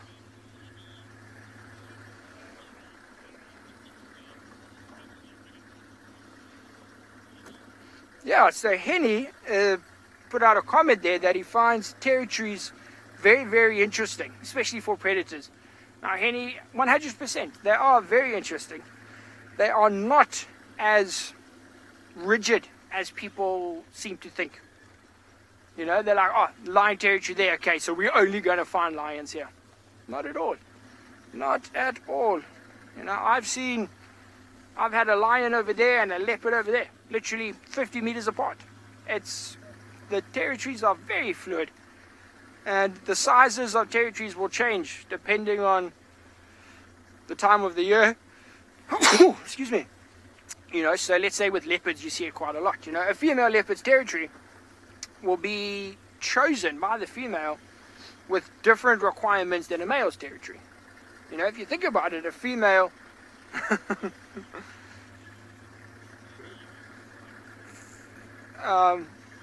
you know, so it's so interesting. You can talk for hours on it. But while we look here for the lions, what we're going to do is send you to Lauren, who has some very, very small carnivores.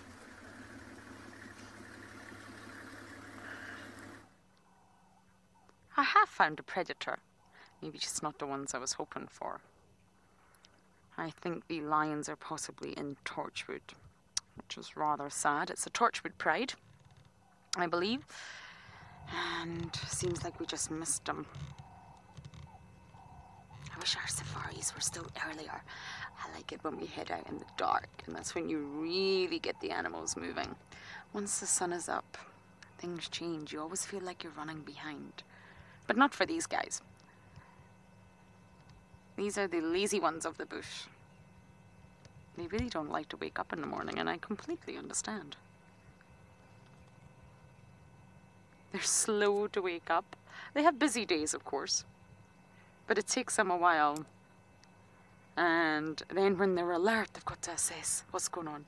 Get some sun, get some vitamin D, what is actually going on. I wonder if they know there was lions around here. They probably do. They can hear everything that went on inside that mound. Oh, look at these pair. Okay, there's a pair.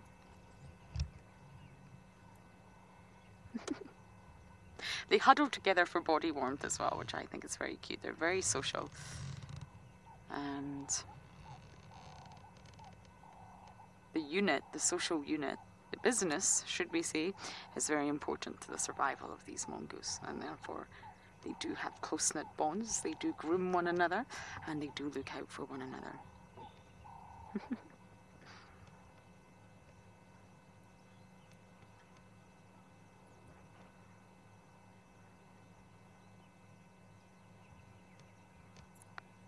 Herbert, you are saying these guys are your spirit animal. Aha. Great choice. Cute, but ferocious at the same time. Love to sleep. Love to be social. Yeah, Herbert, you made a good choice, actually. Very similar to wild dogs in the social structure. Also in the order Carnivora. And they have an alpha pair. So they're not completely dissimilar to wild dogs.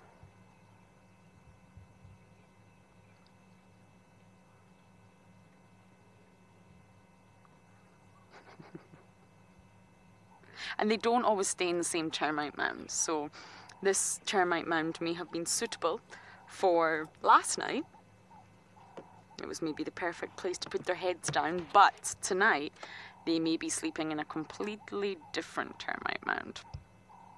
They normally, on average, have territories of about 1 kilometre squared, which is a decent-sized territory for a very, very small little animal.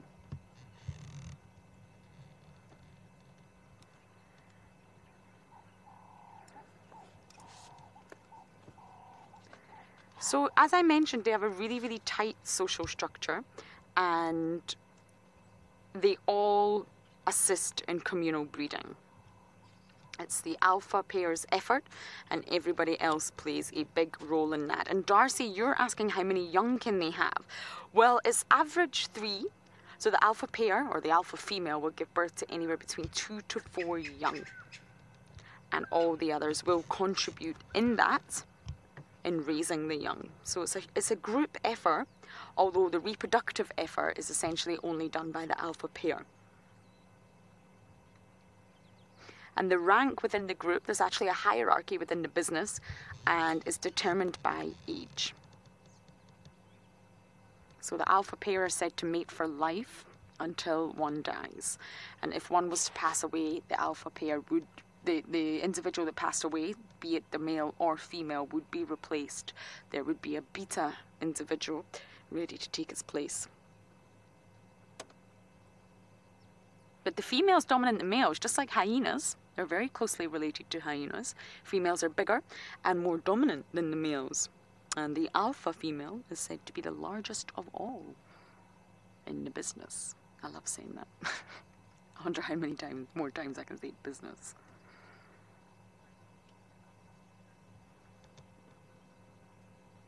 So the subordinate members will always, always respond and be submissive to the more dominant ones. And you'll see that. I guess similar to a hyena clan. And they will also take submissive positions, going down low on the ground, rolling onto their back. Really, really not unlike hyenas, to show you know your rank, you know you're submissive. It's almost like a sign of respect. And that's how groups of animals actually can be so successful, because everybody knows where they sit on the hierarchy.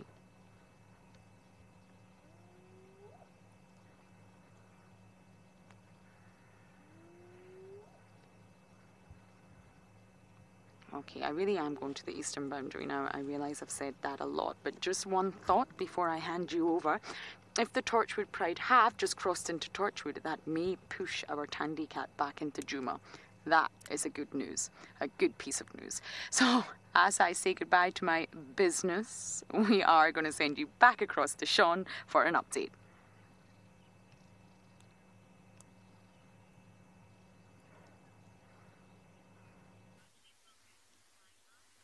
So indeed we do, Lauren. We have got some hyenas.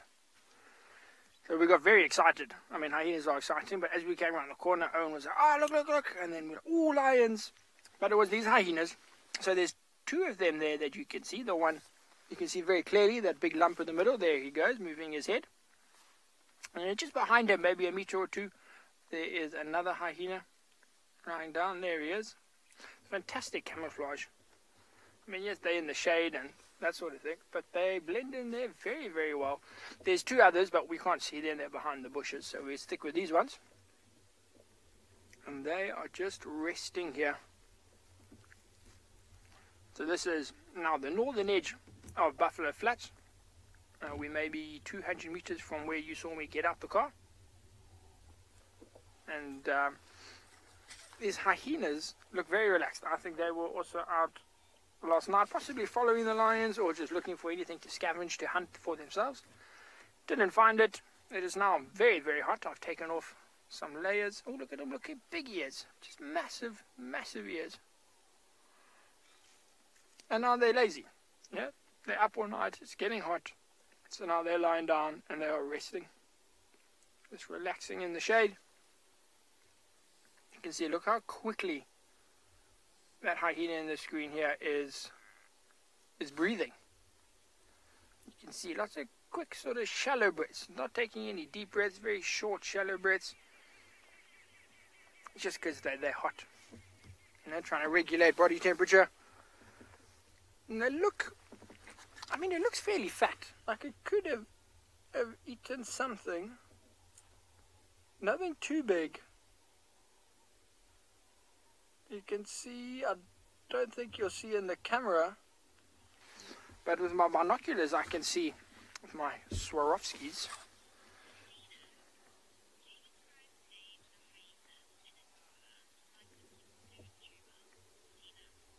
Okay, so we've got an interesting question from Sinak, wanting to know, do we name our hyenas like they do across at Djuma? Sinak, no, we do not name our hyenas.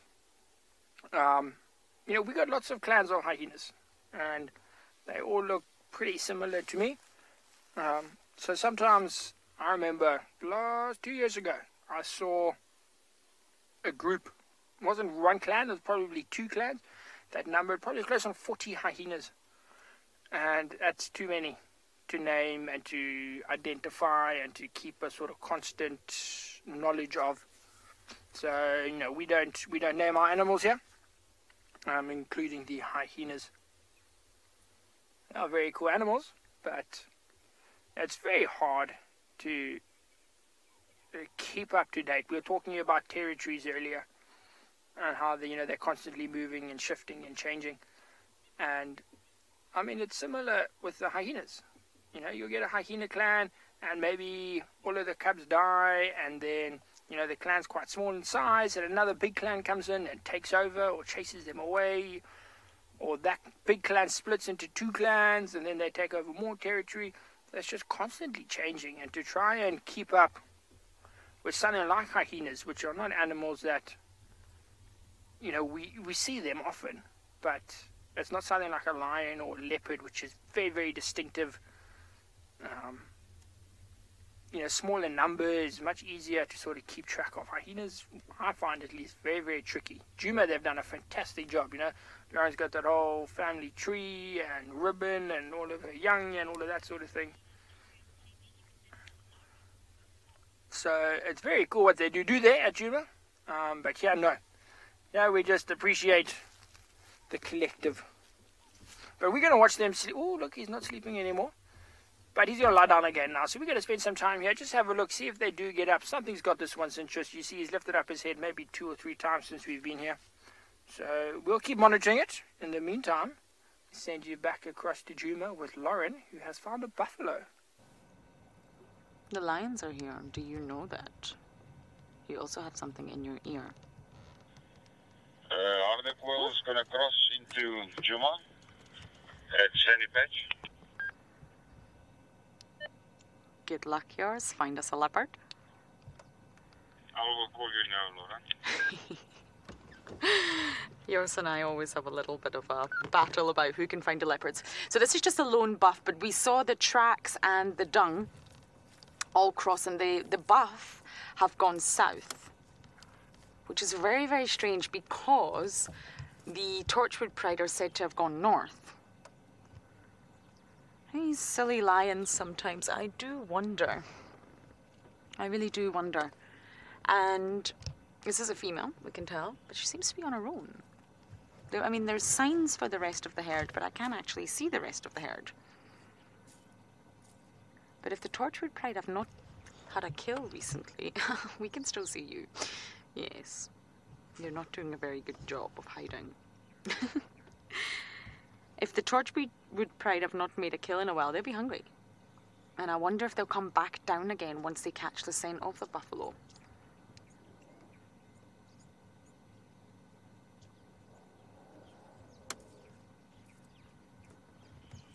Did you hear that, Biggs? Where did it come from? Came from that side.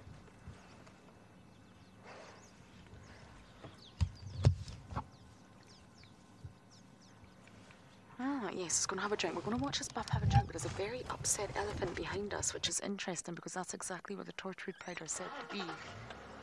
Oh my goodness, there's just so many things on my to-do list this morning. Oh, you are going to have a drink.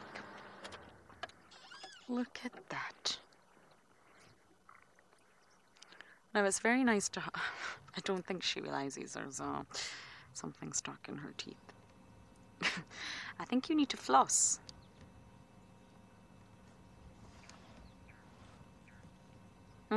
Yes, it's just a little bit stuck. So yes, buffalo are great to have around, but my goodness, are they messy. They're just as messy as elephants. Especially when it's a big herd, you can really, really see how much they churn up the roads. Their dung is everywhere.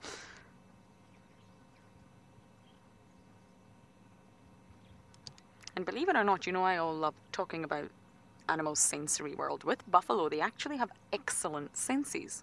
They have a bit of a reputation for not being the smartest animal in the bush, but they have incredible senses, and their sight and their hearing are slightly less developed, but they're still good. It's their sense of smell that's incredible.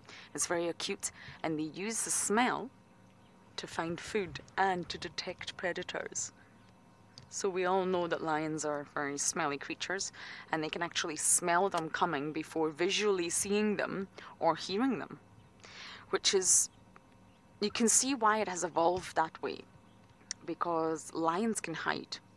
They are camouflage, and they're the masters of ambush stalking. So if buffaloes were very visual, it wouldn't make much sense, because the lions are the masters of hiding. So if you're talking about an evolutionary path, that wouldn't make much sense.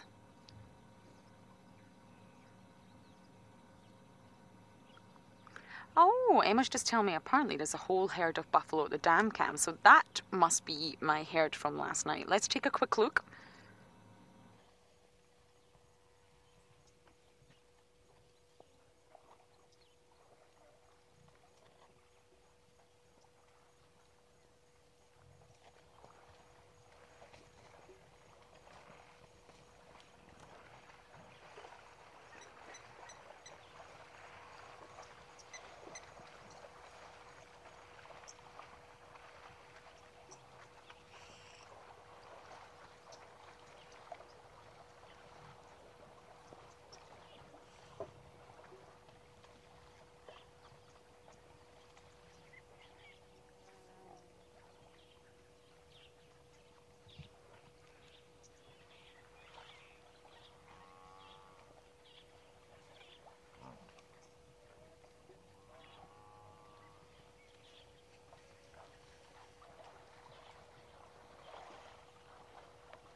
Hyena! Hyena! Aha, we've got a hyena in the background watching a buffalo. Look at that two-shot. I wonder if the buffalo knows the hyena's watching it. Buffalo, there's someone watching you. And it's not us. Oh, there's a lot going on here, I feel. Hyenas are here, the lions are not too far away, and there's buffalo. And of course there's buffalo at the dam cam. That'll be my herd from yesterday. Oh, the hyena's coming closer. Oh, Buff nose is there. Oxpeckers are off. A hyena would not attack a buffalo. Not alone, anyway. But this is just interesting dynamics to see. Hyenas can't help themselves, can they? They just cannot help themselves. They always walk into trouble. Look at that two-shot, isn't that epic?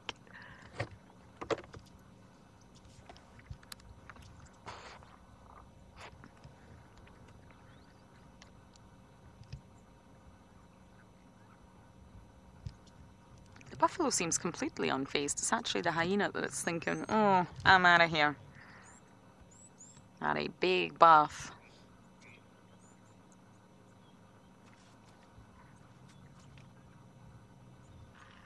Now, I just want to quickly wrap up what I was saying about senses, and then we're going to follow this hyena, because I think this hyena might give us a rough indication where those lines are. So yes, evolution is interesting and why things evolve that way, and there would be no real biological or evolutionary purpose. The hyena's coming back. For the buffalo to be very visual, when what they're actually looking out for. Hello. Good morning.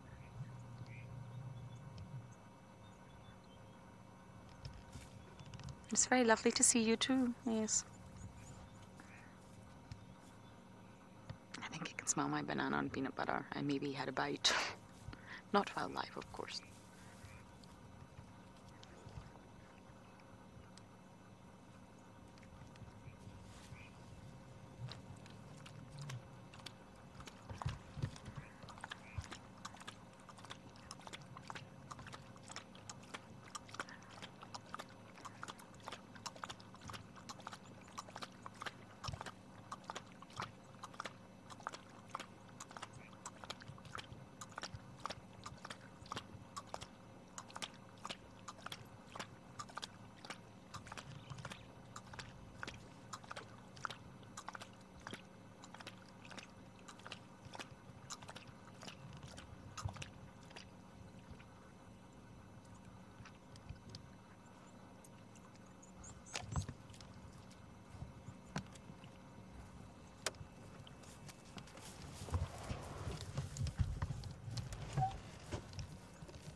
LV, you're saying, oh, you just love this. Me too.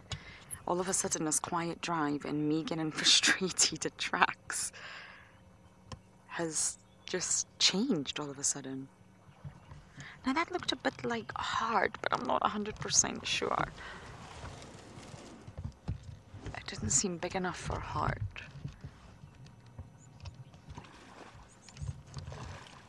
But I'll wait for confirmation before I can confirm, because Tristan mentioned heart at the start of drive, and it's interesting because we think she's denning, but she's not denning on Djuma, and Chitba would make a lot of sense. Tristan thought Bruffels hook. I don't think so. Oh, Chris Rogue, you confirmed. Thank you so much. Thank you. Sometimes I think I'm going insane with my hyenas. I used to be very good, and I've definitely lost some knack along the way. I'll quite happily admit I'm nowhere near as good as I used to be. But Chris Rogue, thank you. That was hard. Okay, let's just see where she's going then. That's interesting. Bye, Buffalo. You take care. There's lions around. So yes, just to wrap up what I was saying once and for all. In the natural world, no energy is wasted. Now, there's no point in having any mistakes. There will be mistakes, But of course, mistakes happen all the time. But there's no point in having a situation like that. Buffalo's been highly visual animals, but they still can't see the animals that are trying to eat them. That would make no sense. Also, hearing. Lions have evolved to be very stealthy. They have digitides. So that means they walk on their toes, they're quiet, they're not noisy until they roar and yawn and fart and everything else. But when they're sneaking up on prey, they're not noisy. So really, is there a point in buffalo having exceptional hearing? No, because they still can't hear the animals that are trying to eat them. Smell. That's where smell comes in. Lions are smelly animals. I can smell them from very far away. So that's why they have the keenest of all their senses is smell. They can smell the lions coming. And that's why it's evolved this way. Remember, it's an evolutionary arms race. Predator, prey. Predator, prey. If you're an avid reader and you want something to read, check out The Red Queen, given to me by James Hendry. Amazing. And it really does explain how we got here. How everything has evolved the way it has. Now we do have an Ngala crossing the road that we'll give you a brief view of, and sadly I don't know where Heart has gone. I think she's denning on Chitwive, buddy. That would make a lot of sense, not Bufusuk. She may bring her cubbies to the communal den, of course. Now that was very exciting. I feel like I've got to go and find out what is going on in the east. As I do that, you guys are going back across to Tristan.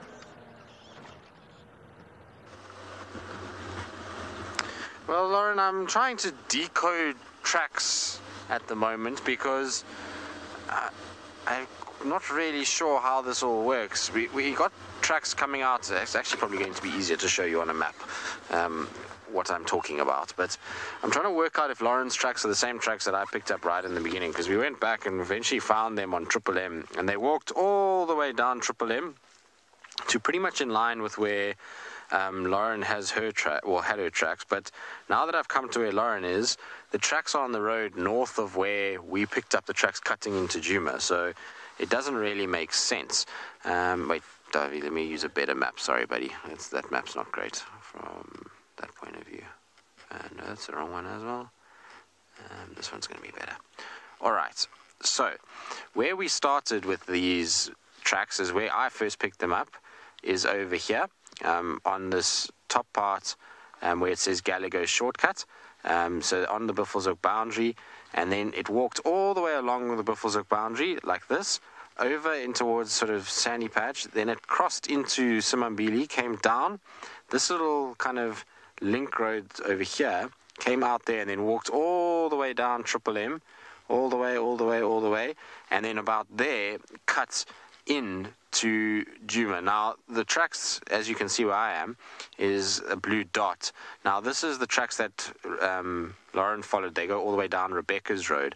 So I was thinking if this leopard had crossed here, it surely would have come onto Ballanite's road and then straight across to Rebecca's, or Zoe should I say. But it doesn't. It seems to kind of come northwards more and then go down south. So I don't know if maybe this is Tingana that's come all the way down this way, and then this is Hukamuri that's gone this side. I'm not sure. I'm just trying to figure out which ones they are. But if it is one leopard, it's walked from Buffelshoek, and we don't know how far those tracks go, all the way like this, all the way down and into Hoffman's at the bottom, which is a very long way for a leopard to walk. But I was saying to David now also, the tracks that I'm seeing here for this male they look bigger than the ones that we were following on Triple M. These look like big adult male, whereas the one on Triple M, they're adult male, but they don't look as large. So maybe this is Tingana and that's Hukamuri. I don't know. So I was just trying to figure it out and work out exactly which leopard is which, and whether or not it's the same one.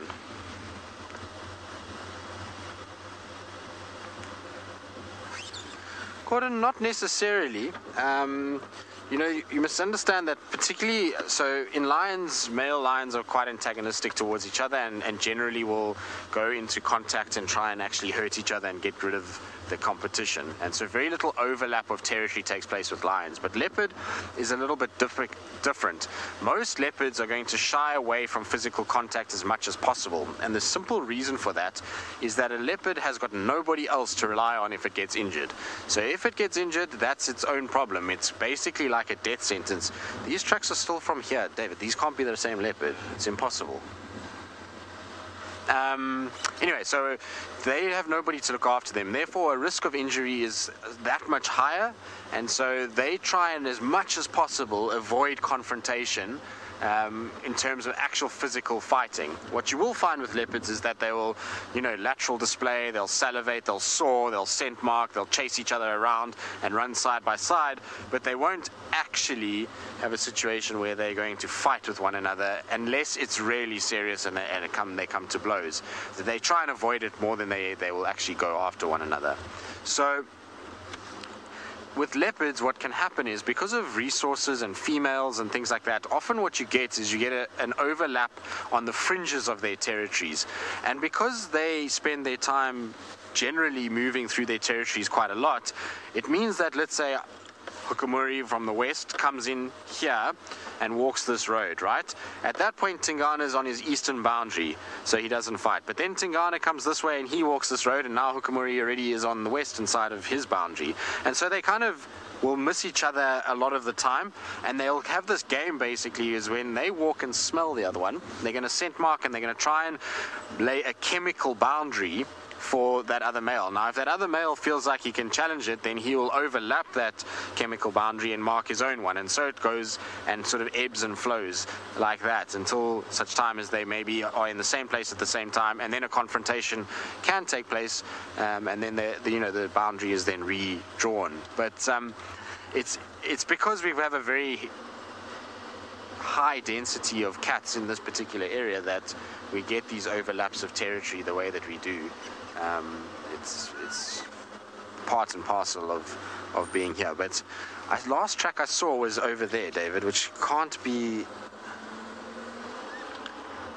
All right, I'm going to go back to those other tracks that I had, because this doesn't just seem like the right thing at all. So I'm going to go and quickly check. While I do that, though, let's send you back across to Sean and see how he's doing on his side.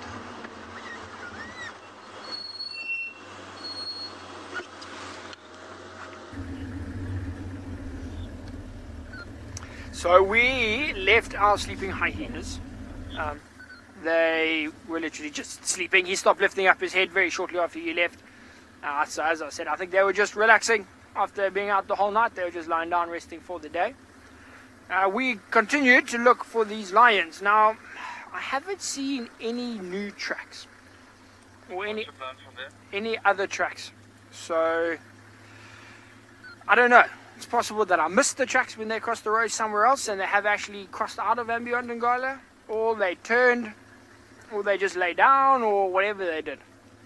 But there's no new tracks on this road. What we're doing now is we are heading towards Clara Dam, have a look, see what we can find around the waterhole, maybe some hippos, maybe some elephants even, and slowly we'll make our way back towards where we heard those male lions this morning. But it's tough because, we don't know exactly where they are. We're going to go to Clara Dam.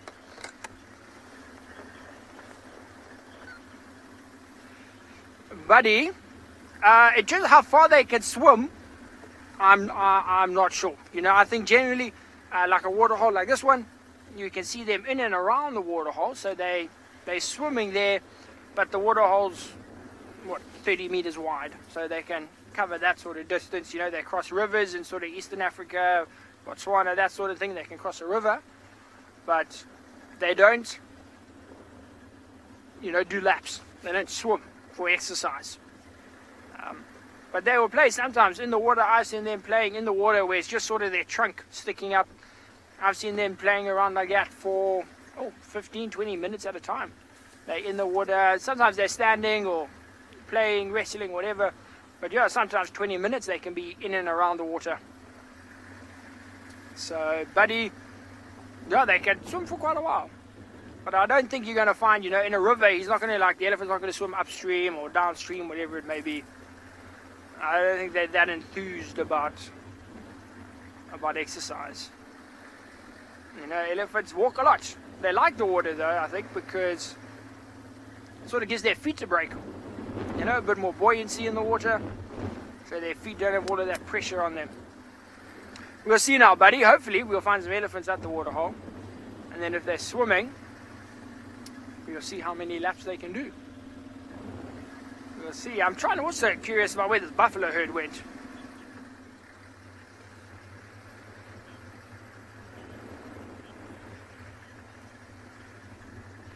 Okay, Indigo Girl. So Indigo Girl put out a comment that she read a report saying that she saw elephants, well, the report said that elephants have been recorded swimming up to 6 hours.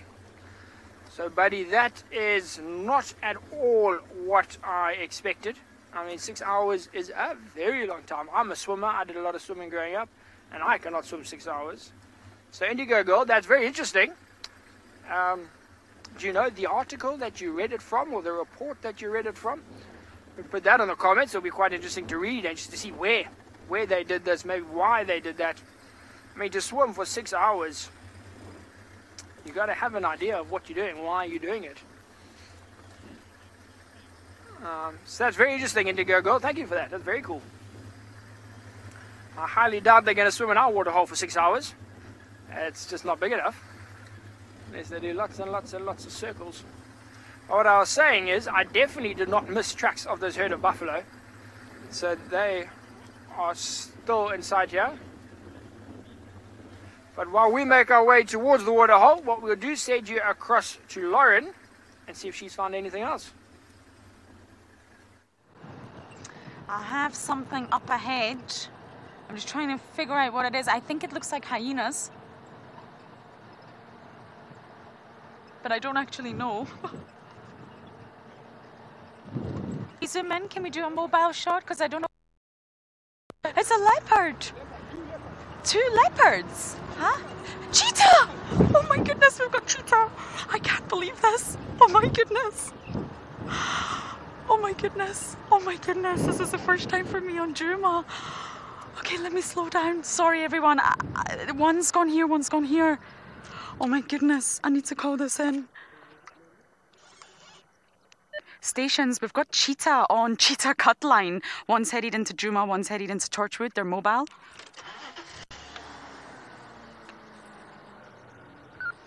I don't know what to say. Did that just happen? Cheetahs on Cheetah Cut Line. I've been waiting for years to see that update. Okay, I think I scared them not intentionally. I thought they were hyenas. The sun is right in my face. So I just want to stop the car.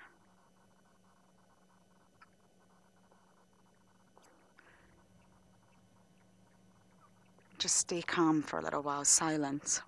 One's going to...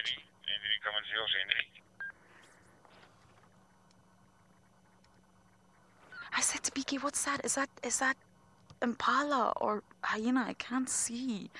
BK said it's hyena, so we raced because both of us didn't expect cheetah. Okay, I didn't mean to scare them, everyone. This is very dense for cheetah. Look how thick it is. Cheetah like big open plains. They're very visual animals. They're diurnal, so they'll be active, but this is very, very thick. But they've split. It was 2 cheetahs and they've split. Did we get a good view of them, everyone? You got them on camera though, right? Oh. Here. Go. Go. Hello? Now, I'm just going to take a sneaky photo, everyone. And I know I'm not supposed to, but I want this for ID purposes. I want to know what cheetahs we have here. So I do apologize. Come on, look at me, beautiful animal. But they're a bit skittish. I knew there was cheetahs. There we go. I hope I can use that for an ID. Wow, this is a big cheetah compared to the likes of Busara and the Masai Mara. Okay, Emma's telling me we've got some recordings as well in 3Play. Just for ID purposes, it's looking for the other one. Now, I'm very far away. Can any of you tell me if you see testicles or not? I know that sounds bizarre. It looks huge. I would guess male. Oh, wow. Okay, Amazon testicle watch. Now, I'm just going to turn down the game drive radio. I know that Tristan will help me out here because the noise from the radio is really, really it's disruptive. I don't want to scare these animals. They're skittish. I can't believe this, everybody. I'm just going to turn around and have a look at BK's face. Oh, wow, look at that smile. BK's big pearly whites.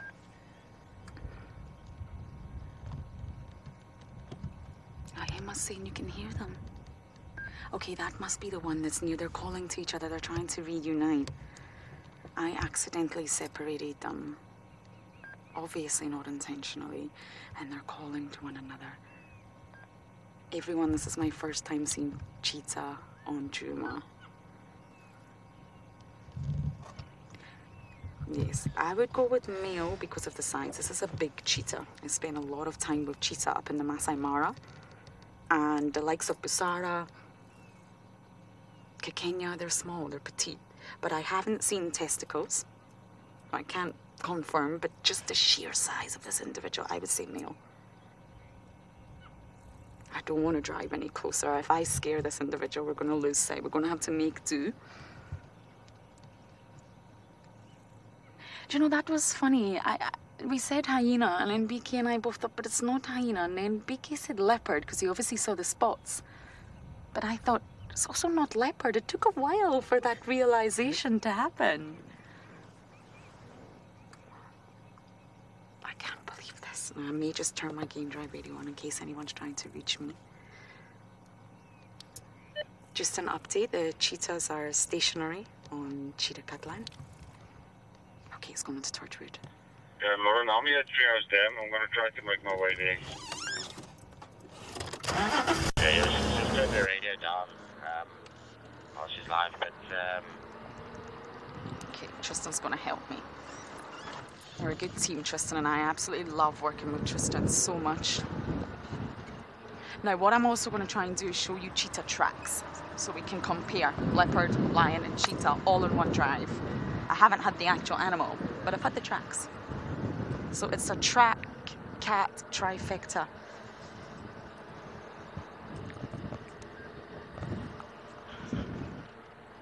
BK, let's give a little scan in this direction and see if we can see anything moving through the thicket.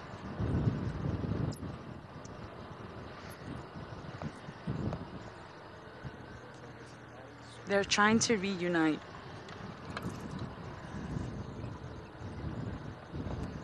Okay, Emma, just to let you know, I'm quite far north on Cheetah Cutline, coming up to the Quarry Pan Road. Letting Emma know so she can tell Tristan. But they have crossed into Torchwood, everybody, and we cannot traverse Torchwood. I can't believe that. For my last drive, well, my second last drive.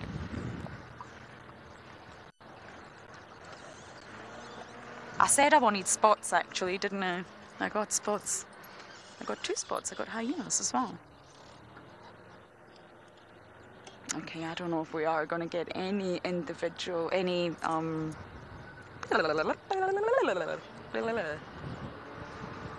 deep breath, Lauren. Okay, I don't know if we'll see them again. And if anyone has IDs, I know some of you are absolutely amazing at the IDs of animals. Please let us know, because I do not know the cheetahs in this area. The Masai Mara I do, but sadly in Djuma I really don't. So this is a learning experience for me too. Okay, I think for us, it's just going to be a case of sitting tight on Cheetah Cutline, which now has cheetahs. We just discussed this with Pippa and Yuri the other night, and I said, why do they call Cheetah Cutline if there's no cheetahs? I was just being funny. And you know, the actual story, I'm going to tell you, is it was Cheetah Cutline. But over the years, it started to get pronounced wrong, and eventually people just ended up calling it Cheetah Cutline. But actually, it should be Cheetah Cutline. But now, I think I'll need to message Pippa and Yuri and say it really is Cheetah Cutline. So we're just going to sit tight and look. They're there somewhere. I wonder if they're moving north. If anyone's on the northern boundary, it might be worth checking. Anyway, while I look for my cheetahs on Cheetah Cutline, we're going to send you back across to Tristan. Wow, that's super cool. I'm so glad Lauren managed to get some spots. It's not the spots I think she had in mind from this morning, but certainly a very, very cool surprise. So nice to see cheetah milling about. I know there was 4 on Buffalo's Hook a couple of days ago, and so I suspect it's the same ones that have just come south, which is very, very cool. It's so nice to kind of hear that they're around. Hopefully they stick around and we get to see them a little bit more. It would be nice if it was those 4. 4 cheetah is always a really good thing, especially if they're males. They tend to hunt a lot and find a lot of food, so hopefully that's the case. Now we're just getting back to where I had those last tracks. After stopping and looking at the tracks on Zoe's and figuring out that they came from quarantine, not from this side, I'm almost 100% sure it's 2 different leopards. Also, the sizes of the tracks look different. So the one on Zoe's that Lauren was following is a big bulky track, which I suspect, I mean, we're going to throw a kind of guess out is Mulawati and Tingana, one of the 2. And then this track maybe is Hukamuri, because this track is a little bit smaller. What's that in the road in front there, David? See it? Is it just this Impala? Just couldn't see it nicely because of the hump. I just saw some sort of movement. It's also miles away, but that's always a good thing just to double check on long roads like this. Sometimes you can spot things randomly from quite far. All right, David, where did I stop? It was here somewhere, wasn't it? Yes, I went in here somewhere. I think the last track I had is, yes, by that little stump over there. But what I was wanting to check is if he came back onto Triple M, because we can't find his track. So there we go. This is where his track goes off, and it definitely is a much smaller track than that other one. You can see it now, David, isn't it interesting? So he's just going off into this block, but it does go into Djuma, which is at least fairly good news. Is it just behind? Oh, you've got one. Forward. There we go. So that's what we are looking at. Nice fresh tracks. I mean, obviously this road is not nearly as busy as it normally is, but they were on top of everything. They've come from a long way. So if David goes back up on the road here, if you see right at the top of the road, there's going to be like the last bump on the top of the road there in the distance. That's where we found the track coming out of Simambili, is on that ridge. And then he's walked all the way down the road, just plodding along, and now into Djuma from there. But I can't find, like I say, anything on any of the roads surrounding there, so I'm hoping that he is still in this block and is taking it easy and has found himself a little shady spot to lie down. That's what I'm hoping, or is still kind of coming through the block and we'll actually find him. The problem is that once they get into these thicker areas, it becomes a little bit harder to track them. So like I say, the last track I had was somewhere here, still going in this direction, so I'm gonna just double check where they go. In the meantime though, let's send you across to Sean at andBeyond Ngala and see how he's going.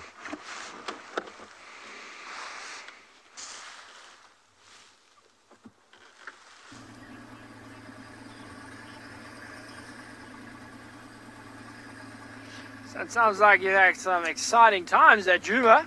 Also to see that cheetah hearing a call as well. Very, very cool. We are now heading back, so we went to the waterhole, nothing there. 1 or 2 hippo ears, but nothing else. Not too much excitement. So we're coming back down here. Now this is where we heard the lions calling. So just off to the left here, you'll see as we turn on the road. There's a little waterhole there. It's up on the bank, so we won't see it from the river, but it's up there. And this is where we think we heard the lions calling from, or the males at least. And now we've got some guys off on foot, and I think they're following tracks of our lovely little young Birmingham male. Well, he's not little, but the Birmingham male. They're following his tracks that led back in this direction. So we're driving slowly along here. We're looking along the sides of the banks in the shade. As you can see, I've delayed quite a lot. The sun is very warm. So the lions should be lying off in the shade. So that's what we're looking for. Under these big trees, anywhere along the banks of the river. That is where we are looking for any signs of these lions. So a bit too warm now, too late into the day for them to vocalize, to roar, to make any noise. So now we'll purely be following fresh tracks, or just seeing the flick of a tail, the twitch of an ear, maybe a head lift up as we drive past, something like that. That young male should lift up his head. The Ross males, they can be quite stubborn sometimes, and they just lie flat, don't do anything. Very uninterested in us.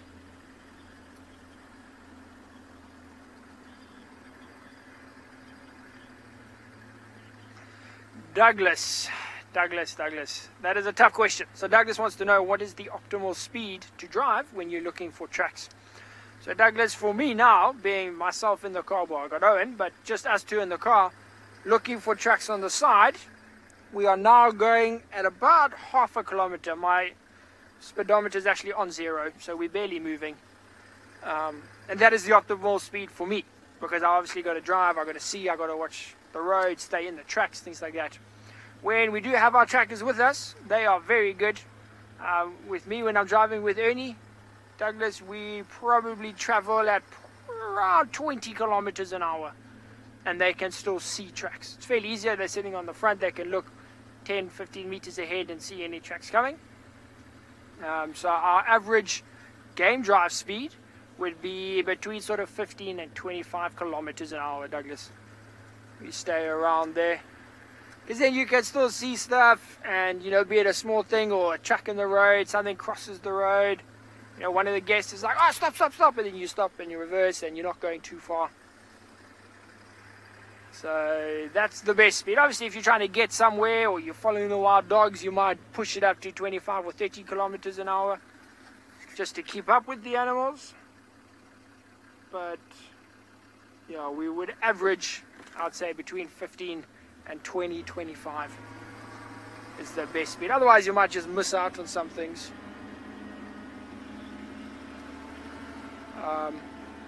You know, especially birds. You're going too fast, the birds are just going to fly away. But I'm going to have to jump off the car now, head up towards this water hole, see if there's anything there. So while I'm doing that, we send you back across to Lauren, who's also looking at tracks.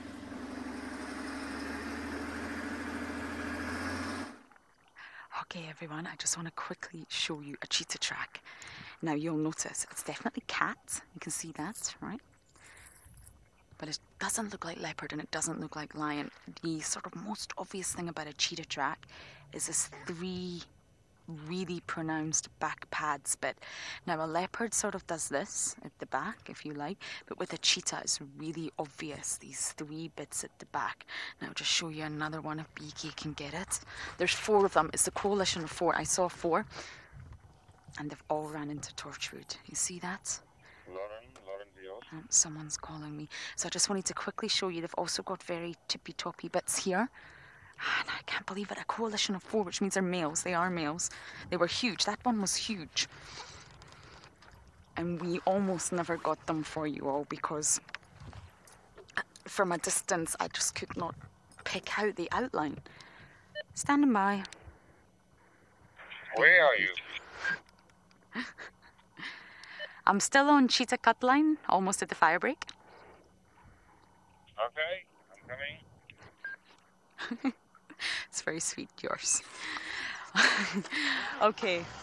I'm still just going to hang around Cheetah cut line, everyone. I just wanted to show you that track so that now in one drive you've seen a leopard track. Oh, they're coming to see me. A lion track and a cheetah track, so you can compare them all. Spas, you're wondering how big cheetah groups normally are. Males can actually choose to form a coalition or be solitary. Most of them do, and I think the Fast Five, the musketeers in the Masai Mara, the most famous cheetahs there are, I think they are the largest coalition known, and it's because I think they're all related. It goes on the same sort of basis as lions. If you're related to those individuals in your coalition, you can effectively reproduce by proxy. So if your brothers and your cousins have a litter, then it's still your genetics. But if you're not related, then that's slightly trickier. Okay, I'm going to have a lovely catch up with yours. Hopefully we can try and locate these cheetahs for you, but for now we're going to send you across to Tristan. frustrating, Lauren, at this stage. It's not going well at all. It's gone into the block here, but I can't find anything coming out. So, I mean, I suspect that he could still be sitting somewhere inside here. The problem is that it's incredibly thick and not a great place to be looking at all, but is what it is. We're going to try one more loop round. I'm just going very, very slowly, just making sure that I didn't miss him coming back onto Triple M and straight over again. Hang on, David, what is that?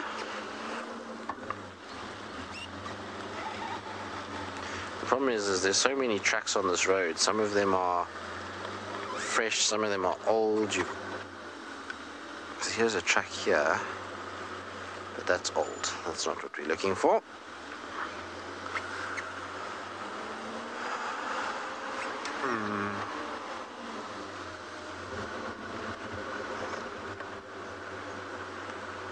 This leopard's got to be here somewhere.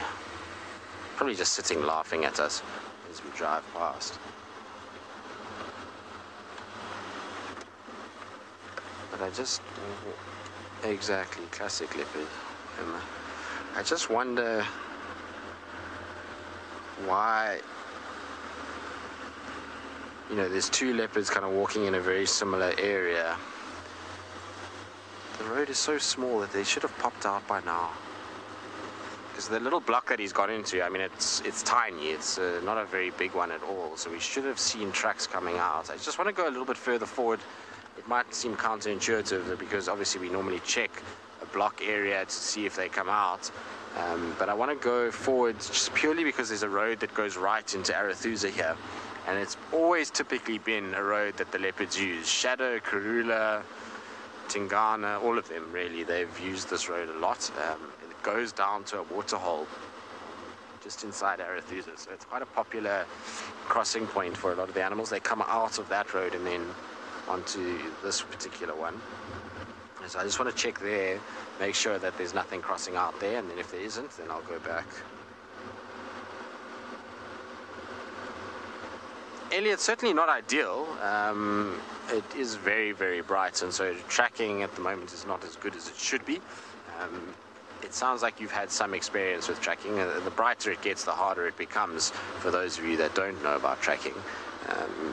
What you're looking for when you track is generally for the sun to be at a certain angle, which creates a little bit of a shadow on the track, and it allows there to be a contrast between the edge and the rest of the road surface or substrate that you're tracking on, and that helps with just being able to see it more clearly. There we go.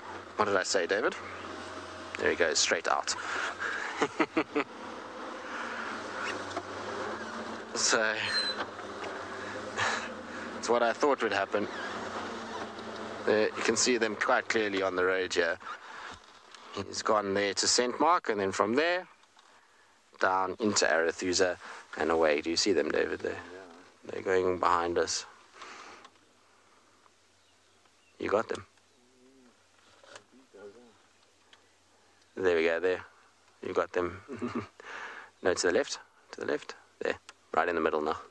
So there you can see them. So it's that same track, that same size, same everything. So unfortunately, this leopard has also gone off of our property. So I don't know what it is at the moment and why they're all deciding not to be here or stick around here. But anyway, we're going to figure out where we'll go from here. In the meantime, though, let's send you back to Sean. I think he's also had a bit of a frustrating morning looking for those buffalo and lions.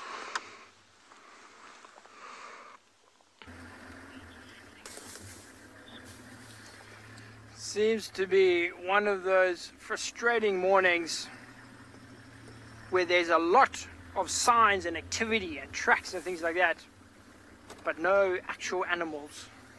You know, we've heard them, we've seen fresh tracks, you could almost smell some of them, but you just can't see them. They are hiding or crossing out or doing whatever wild animals do. So we had a look at that waterhole, nothing happening there, unfortunately. The tracks seem to be somewhere just to the south, so down from that waterhole.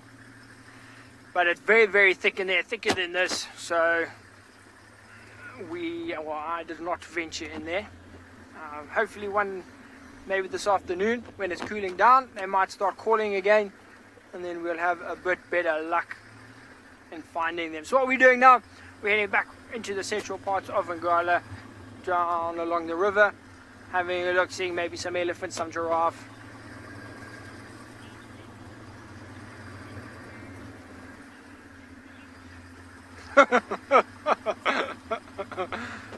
So 11-year-old Francois wants to know, what is the rarest animal that we have here at andBeyond Ngala, and then can I please find it? Okay, so Francois, the rarest animal would probably be something like a aardvark. I would say would be the rarest animal that would occur here on andBeyond Ngala, and I would love to find it for you. I really would. I have never seen one in my life, so I am very interested in finding one. We would have to look long and hard though. I've been here 3 years, twice a day, every day, and I haven't seen it yet. So Francois, you sit at home, cross your fingers. Hopefully we can find one. They have been seen here. Since I've been here, there's been maybe five or six that have been seen. I've always just been too far away, because they're quite shy animals, nocturnal, so you see it, then it just disappears. You've got to be in the right place at the right time. I almost saw one. I mean, we were driving back at night, and there was a termite mound, so they hang around termite mounds, and we just saw these two ears just poking out the top of this termite mound. Now, I don't know if all of you know what an aardvark looks like. I'm going to find you a picture. Here we go. I don't know if you can see that on the screen, but that one over there is a aardvark. So you can see its ears, very long ears. So what we saw on this termite mound, just the top, was those ears sticking out. And me and my tracker at the time, a man called Thomas, me and Thomas got very excited. I mean, there wasn't shouting, but there was a lot of excitement in the voice. We're like, oh, we found a what's it called, aardvark. We found an aardvark. We had the light and we were telling the guests, look quickly. And then it stood up, and it was a kudu. It was a young kudu, and we just saw the ears of the kudu sticking up. It was very disappointing, and we had to leave, and that was the closest I have come, Francois. That is the closest I have come to an aardvark. But I'm hopeful. It was devastating. It was devastating. But you know, I have been quite lucky. You know, other very rare animals, you get a lot of South Africans especially that will come out on safaris, you know, hoping to see things like pangolins, caracals, a number of birds, if they're into birds, that are quite rare. Caracals, I've been lucky. I've seen one on Ngala. I've seen two in my life, but one on Ngala. Pangolins, I have seen quite a few. I've been very lucky in my life. I've seen about 6. So that's very, very cool. So look, luck is on my side. Luck is on my side. Not this morning, but generally.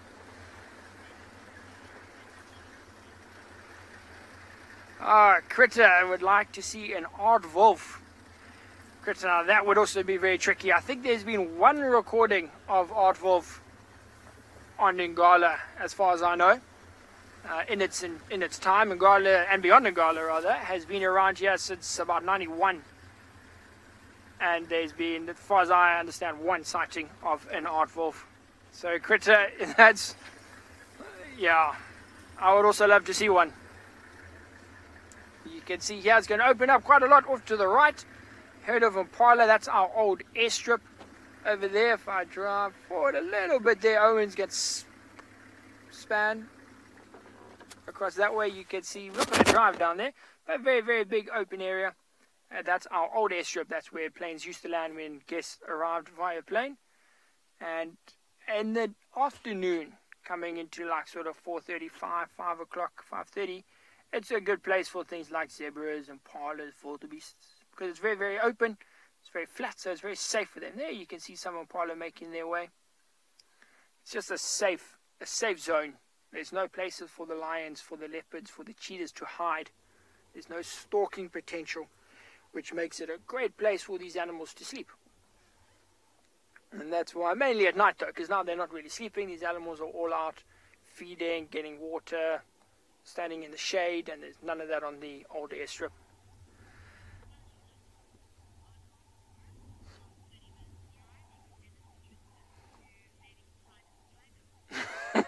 Okay, so apparently while we continue to look for aardvarks, we're going to send you to Tristan, who's going to look for pangolins.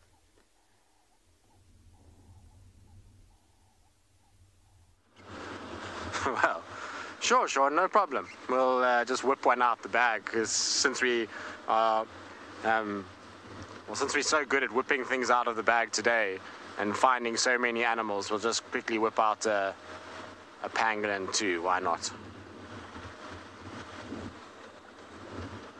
Not joking. It'd be nice to find a pangolin, but chances are not great, to be honest with you, at this time of the day. Same as I'm sure Sean's chances of an aardvark at this time of the day is not that great. And yes, Emma, if one did pop across the road, it would be funny, and it would completely be the way it works out here. Every time somebody does something like that where they're like, it would never happen, it happens. I remember once when I was training as a guide, the guy that was our instructor is a seriously knowledgeable guide and probably one of the most respected guides in the industry.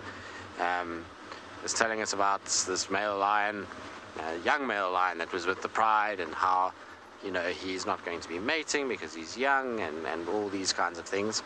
And this young male lion then proceeded to stand up, walk over to one of his aunts and mate with her right in front of everyone. So these things happen, and if there was going to be a pangolin popping out, it would do it now when I say there's no chance. But I honestly don't think there's much of a chance of seeing a pangolin at this time of the day. Interestingly enough, though, last year, was it last year? I think last year and a little bit of 2018, sorry guys, there was a pangolin that was on Simambili that the guys were seeing, not daily, but it was almost every sort of second or third day. I know that one of the guys in the cycle of 6 weeks saw the same well, it was actually two different pangolins, but they were seeing two different pangolins, and he saw them, I think, 20 times in 42 days. So they were seen a lot, and it was always at the same mound. It would just sit at the entrance of the mound and then potter about. And they said they used to find it normally late in the afternoon, or you know, early morning, just as the sun would come up, but generally late afternoon is when they would find it. Just before the sunset, it would start kind of milling about, and then they would follow it into the darkness. So maybe, you never know, it's possible that we get a pangolin like that. That pangolin obviously has still got to be somewhere here, unless of course it was eaten by something, which is quite tricky because pangolins are quite armored. So you won't see too many things eating them. The only thing I've actually eaten... Andrea, you're asking if I have a photo of a pangolin. Let's try and find a spot where it's a little bit shadier, because that will help just with being able to show you. I think, David, should we be right here? Should be fine. I do have a photo of a pangolin for you guys. Just give me 2 seconds. This is actually quite a famous pangolin, this particular one. It's been shown in a few galleries around the world, this particular photograph, but this was taken in the Sabi Sands, down in the southern part of the sands. And so that is what a pangolin looks like. You can see a very odd looking animal with these hardened keratin scales, and then this kind of small head. And you notice that they actually walk on their back legs. So that's the back legs coming down, sorry. And then this is the front legs over here that actually are not on the ground at all. And you see long, long claws that they're able to dig with and be able to expose their food sources. And then they've got this sort of elongated head. Now, interestingly enough, with these guys is that their tongue is incredibly long. It doesn't look like it because they've got a very small head, but their tongue actually starts somewhere in that part of their body and comes out, and it's got, like I say, a huge amount of length, because when they're feeding off things like termites and ants, they've got to be able to get their tongues down into those little holes, which is very, very sticky, and then it just kind of sucks them all up, much like an aardvark in some ways. They're feeding off very similar things. So yeah, that's a pangolin. But the only thing I've actually ever seen eating a pangolin is a leopard. Funny enough, one of Tundi's sons was eating a pangolin near Nkoro the one day. How he got it and how it all played out, I'm not sure. They just found him with the tail in his mouth. So that, and then I've seen photographs from Sri Lanka of mugger crocodiles eating pangolins on that side of things. Now, sorry, Emma, what was the name again? I got the comment, but I didn't get the name. Karen. Yes, they do look like a pine cone, don't they? Especially when they roll up into a ball, then they look even more so like a pine cone. They're incredible animals. They're one of my favorite things, but obviously so difficult to find. But I really, really, really, really, really love seeing pangolins. It's such a cool animal to watch, and the amazing thing with them is not so much, I mean, obviously there's a rare aspect, and so seeing one is always very, very special. But it's, for me, is the sound when you follow them. When they walk, because of their scales being so hard, it's almost like, you know, you would imagine a knight walking with a chainmail armor, that it makes that like scratching sound, and so the scales scratch together and you get this kind of sound as they walk along. It's very cool to hear, and then watching them kind of go about their business is awesome. So they're very, very, very cool animals and super intriguing. Obviously a lot of people desperate to see them because they're not something you see a lot of, unfortunately. Too many people poaching them, I'm afraid, which is really not good. Okay, I'm going to carry on. I can see Lauren's tracks where they exit here. While I see what else we can find, let's send you back across to Lauren and see if she's had any sign of those cheetah coming back to the cut line. Oh, everyone, my heart is still in my mouth and I'm punishing myself very hard. I'm being very, very mean to myself. I just wish I had identified it was cheetah. I've not thought otherwise, and I'm really punishing ourselves. That's what we do to ourselves out here. I mean, we got you a view, but there was definitely 4. It's a coalition of 4 that was in Hunter's Moon yesterday or the day before. I don't know much about them, but yeah, they were really far away, and I just thought, you know, when you think, something's not quite right about the outline of that body, which made me stop. But anyway, I am punishing myself hard, and I will probably do so for the rest of the day, but at least we got to show you cheetah. For many of you new viewers, I'm sure you've not seen cheetah on Djuma. I know we had cheetah sightings at Karongwe, but on Djuma it's very, very rare, and I'll tell you why. I mentioned it earlier, but look how thick it is on either side of me. We've got Torchwood and Djuma. It's so, so thick. Beaky, I'll give you a view. And cheetahs are very visual animals. So they have adapted, or they have evolved, different specializations, so they can slot into that predator hierarchy and avoid... Is that a grey hornbill? Or is it just a yellow-billed? Sorry, I'm just going to get my binos out.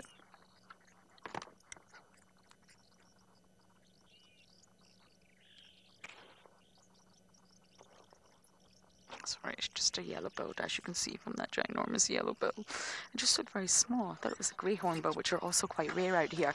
And in order to sort of fit into that predator hierarchy that I was talking about the other day, the pizza, in order to have a slice of pizza and avoid being killed and, you know, outweighed by your competitors, cheetahs are primarily diurnal. They have been seen hunting at night, especially in the Masai Mara, especially at full moon when there's lots of ambient light, but generally they are diurnal hunters.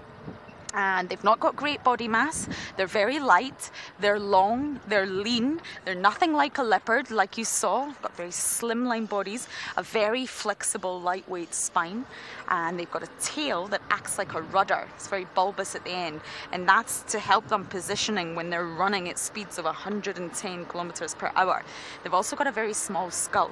If you were to see a cheetah skull in comparison to a leopard skull, it's very different. They've also got very small teeth, because the bigger the teeth, the heavier the teeth. Dentine is heavy and it's dense, then it'll weigh them down. They need to be light so they can go, they can accelerate so fast within seconds. They're at their top speeds, and they need to have binocular vision to focus on their prey, so that when they're running at speeds we can't even really fathom, they can still keep their prey in their line of sight and they can still make an accurate kill. So they've also got huge nostrils, so that when they are moving so fast they can breathe, they can get oxygen. Oh, Sir 50, that was your first time. I'm so pleased to hear that, Sir 50. I hope I made you smile, even though I'm punishing myself hard. You know, being on a live safari, nothing's edited. It's raw. Gizmo and Crystal, that's what I was getting to. I'm going to explain why they're so difficult to see here. This is not the environment for them. So if BK can just give you a view of that shadow way up ahead on Cheetah Cut Line. I'm still on Cheetah Cut Line, hoping. It was away at that distance. Okay, and if he zooms out, you'll see how difficult it is to see. I just saw 4 bodies, and it could have been impala. Oh, there's impala everywhere. But then something just made me think it's not impala, and it was a process, and it was a process of me also moving forward, and then they're very skittish. They're not habituated for sure. I'm not sure all these other vehicles are going to be able to catch up with them. But Gizmo and Crystal, because they're highly visual, as I was mentioning, whereas leopards and lions are slightly different, they're more olfactory. Cheetahs hunt by day so that they can see. They normally like to be raised up on termite mounds or areas where they can see. How on earth can a cheetah sit here, look into this block, find its prey, which is normally small to medium-sized antelope, and accelerate to speeds of 110 kilometers per hour? It can't. It's too thick. It's too dense. It'll end up running into a tree. Ouch. So my point is, areas like the Masai Mara and the Serengeti that are wide open plains are perfect for cheetah. There's long grass, so they can hide in the grass and they can camouflage in the grass, but they can see for miles. They can spot their target, and then they can assess how they're going to get their target. And then there's enough space to pick up speed. So we have seen cheetahs on quarantine. There's cheetahs up in Buffelshoek, Hunter's Moon. It's another open clearing. But areas like this, it's just not ideal for cheetah. It doesn't work with their unique specializations. It's the first time I've seen cheetahs since the Masai Mara, everybody. We had to wake Busara up. Busara is a very small female cheetah, beautiful, my queen bee. And she used to fall asleep at the tire of the car. So Manu and I would sit for hours, sunburned, blistered, dehydrated, hungry, but we didn't want to wake her up. But eventually we used to have to maybe turn the ignition a little bit to wake her up so that we could actually drive. So I just can tell from the behavior of those 4, because we saw 4 from a great distance, and they're not habituated. They've not been around vehicles, they're skittish. Which is a shame. I don't like, I mention this a lot on drives, I don't like animals being skittish because they react to vehicles. Okay, I'm obviously now expecting to see cheetahs on Cheetah Cut Line every day. But as I search for my cheetahs on the cut line, we are going to send you guys back across to Sean.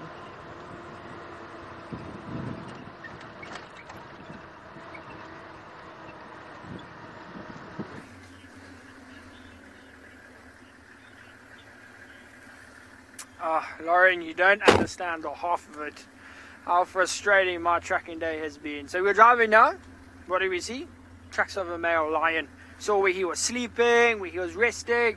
I think possibly the one that we heard this morning. And those tracks headed back in that direction. That's why I think it's the one that we heard. So then we're like, okay, maybe he hasn't gone all the way to the river. So now we took another road that will sort of intersect his tracks. And on that road, coming this way, what did we find? Tracks of the pride of lions. Now walking down the road in the other direction. So these lions were just walking around like this, just doing circles and semicircles and triangles and rectangles and all sorts of funny shapes.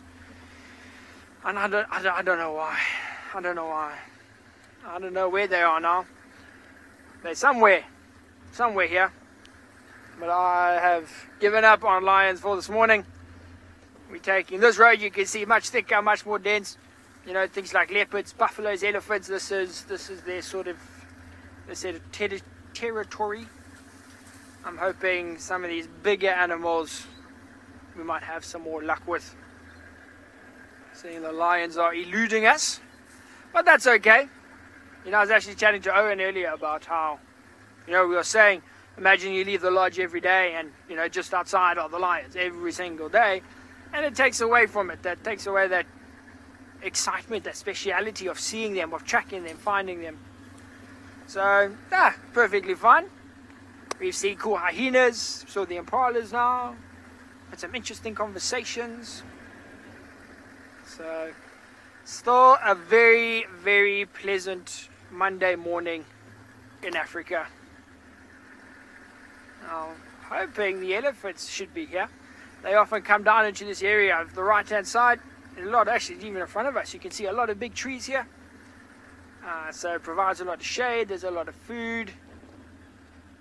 There's a lot of water down in the river just off to the right. The elephants can dig inside of there, so they got everything they need around here. Also, the tented camp is not far, just across the river from here. And they used to be able to get to the swimming pool to come and drink. So some of them still come via the lodge, have a look, and then they carry on to another watering hole.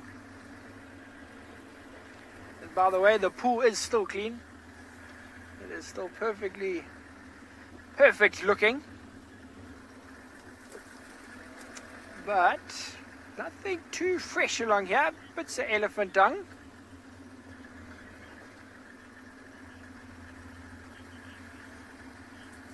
Mustang. There are definitely primates that you can see in this area.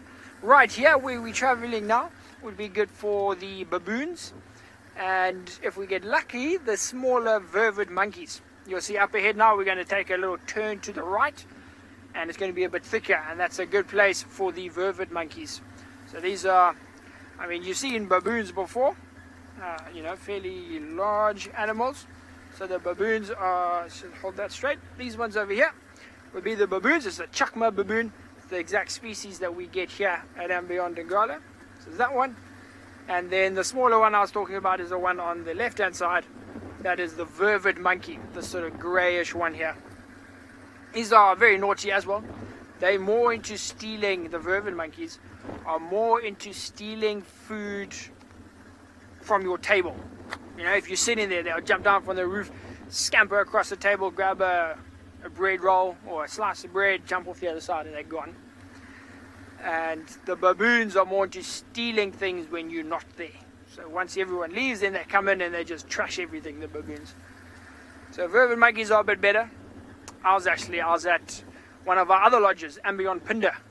I was staying at the Forest Lodge there. Beautiful, beautiful place. And there's little vervet monkey, tiny one, a youngster, probably about this big. So it's me and my girlfriend at the table. We got our glasses, our cutlery, everything. And this vervet monkey jumps off the roof, onto the floor, one bounce, up onto the table, goes diagonally across the table, grabs a loaf of bread, jumps off the other side, and he's gone. And he didn't knock over anything. All of the glasses were fine. All of the cutlery still in the exact same position. And I was just impressed. I was like, take the bread, well done. You know, that's the agility to run across the table. It's very impressive. It's very impressive. I thought he deserved that little loaf of bread. No, but they are very naughty. They are very naughty. So Mustang, yes, those are the two species that we would get here on andBeyond in Ngala. The other day I told a story about a monkey called a Samango monkey. Now I don't have a picture of it because it technically does not occur in this area. They're not seen here at all. Wrong territory, wrong habitat. But for one day we had one.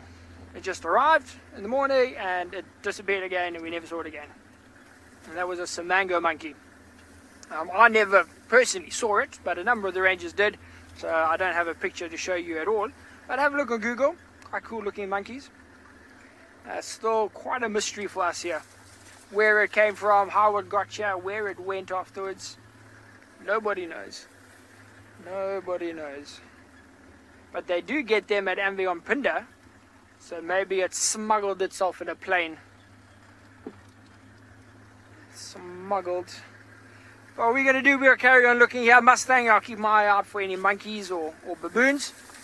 But while we do that, we'll send you back across to Tristan, who's driving past the waterhole.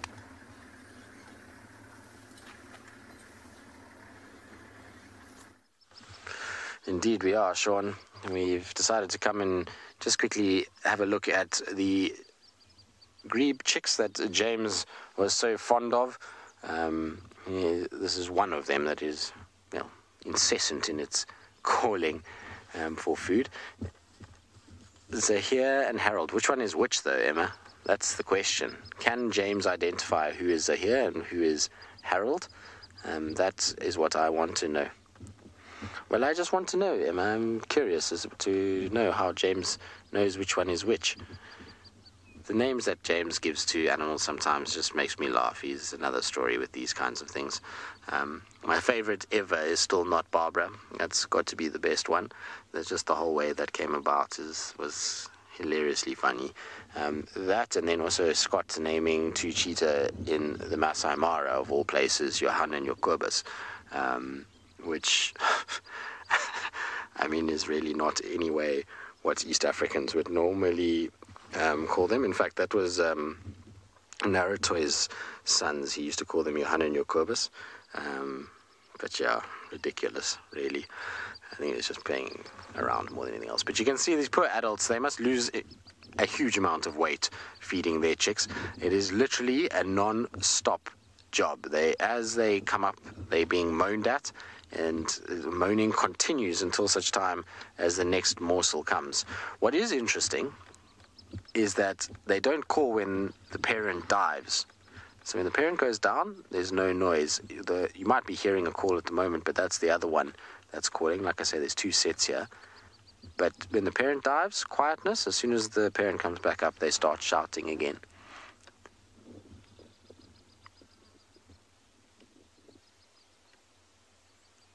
But it's amazing how many little bits of food these dab chicks are able to... I keep calling them dab chicks. That was the old name for them.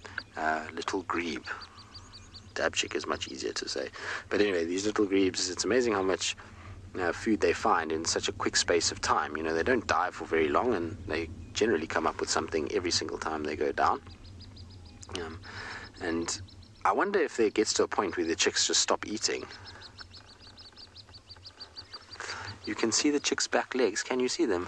I can't see anything. My screen is too small, and, well, also they're too far away from where I am. That's super cute. Apparently you can see their legs kicking, which is awesome. Their feathers aren't long enough yet to hide their legs away. They move pretty quickly though, don't they? The legs get strong quite fast, that's for sure. They're able to dart about all over the place. Oh, there we go, I can see a leg now. That's cool. It's been so nice to have these guys around. It's been a while since we've had so many of them, and this year there's been a explosion of them. They've been all over the place, and pretty much every waterhole has had one of them, which has been really cool. I'm surprised though this year that we didn't get more wading birds. I would have thought that, especially around Twin Dams area at that second little bottom pan, I was expecting to see quite a lot of greater painted snipes, and as far as I know, I don't think there's been any seen there. There were a lot on Buffelshoek at one point. When I was at Tumbeta with the guest that I was guiding, we saw a few of them up there. So I would have expected to see greater painted snipe at that little flooded area, even still now. But I haven't seen any sign of them at all, which is not nice. I like painted snipes. They're beautiful, beautiful birds as well. But I was saying the other day, I saw a lesser moorhen, which was very, very cool. It's not a common bird at all. And the only other one that I had seen in this low-felt area was in Arathusa in 2011. 2012 was the last time I saw one of those in a bushveld area, so it was really cool to see one. Now, a lot of you might not know what a lesser moorhen even looks like, so I'm going to try and find a photo for you. Give me 2 seconds. All right, David, there we go. I don't know if it's going to be too bright. It might be. Sorry. The light is horrendous at the moment. Can you see anything, David? Yes. So that's the female lesser moorhen. That one over there, and then on top is the male. He's got a more kind of grey, slaty body with a yellow and red beak. And they like little flooded, marshy areas as well. I'm just trying to see if there's any other pictures. This is the little juvenile that you get as well. See, it's not as colourful. and easily overlooked, but nice bird to see, like I say, particularly in these bushveld areas. All right, little dab chicks, you carry on with your best life. Enjoy getting fed all day long. I hope that you stay safe. Luckily for these guys, I don't have to worry about catfish too much, because this only flooded this year, and any catfish that is in there will only be about this big. So they don't get eaten. At Chitwa Dam, it's a much, much harder existence for our little grebes, because there's big catfish and they swallow them. I remember once actually watching, not a little grebe, but an Egyptian goose family swimming along. I know it's very dark, Emma, but they were swimming along at Simamili Dam, and as they were pottering about, there was all the little ones were trailing behind their mothers, and everybody was looking very happy and, you know, healthy. And next thing, all I saw was this giant mouth and these whiskers and this sucking sound, cloop, and the back last little chick of the train went under, and then the next one again, and then it was down. By the end of the week, there was none left. The catfish had eaten them all. It was terrible to watch. It was awful, actually. It was really, my guests were quite mortified by these little fluffy Egyptian geese being chomped by catfish. So it just goes to show how difficult it is to raise little chicks even on water. But these guys are lucky because there's no big catfish in this particular dam. Okay, on a brighter note, let's rather send you across to Lauren, who hopefully will lift the mood after that rather dark story. And let's see what her plan is on her way back home.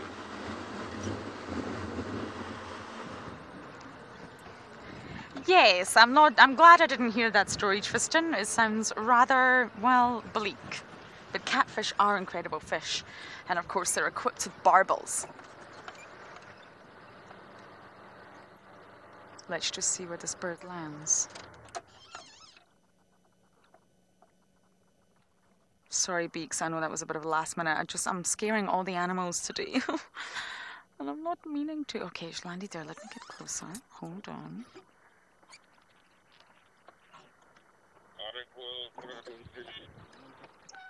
Okay, I think we can get a view of this bird for you. I've not got my engine on.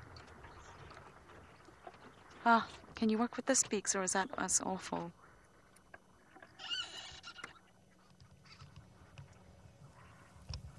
Oh, there's two.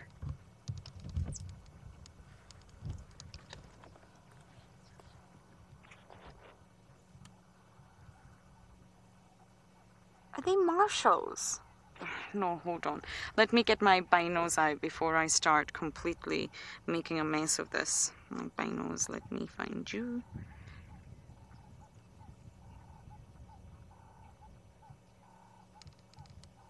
I think it's an African hawk eagle. Marshals have that crown of feathers at the back. And I don't see that. Yeah, I think it's an African hawk eagle. It's a pair of them. A monogamous pair. How lovely. Is that a nest? BK, I think this one's on the nest. Okay, hold on. It is. Oh, I think this is the African hawk eagle nest, everybody. Shall I roll forward and see if we can get a better view of it? Okay. This drive just keeps on getting better and better and better.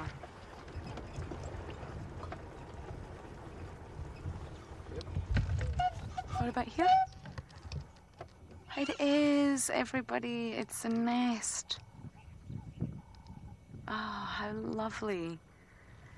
This is so wonderful. We'll need to keep checking on that.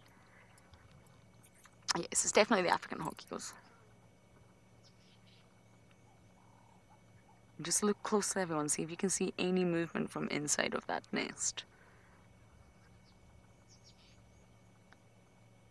Oh, this is so lovely.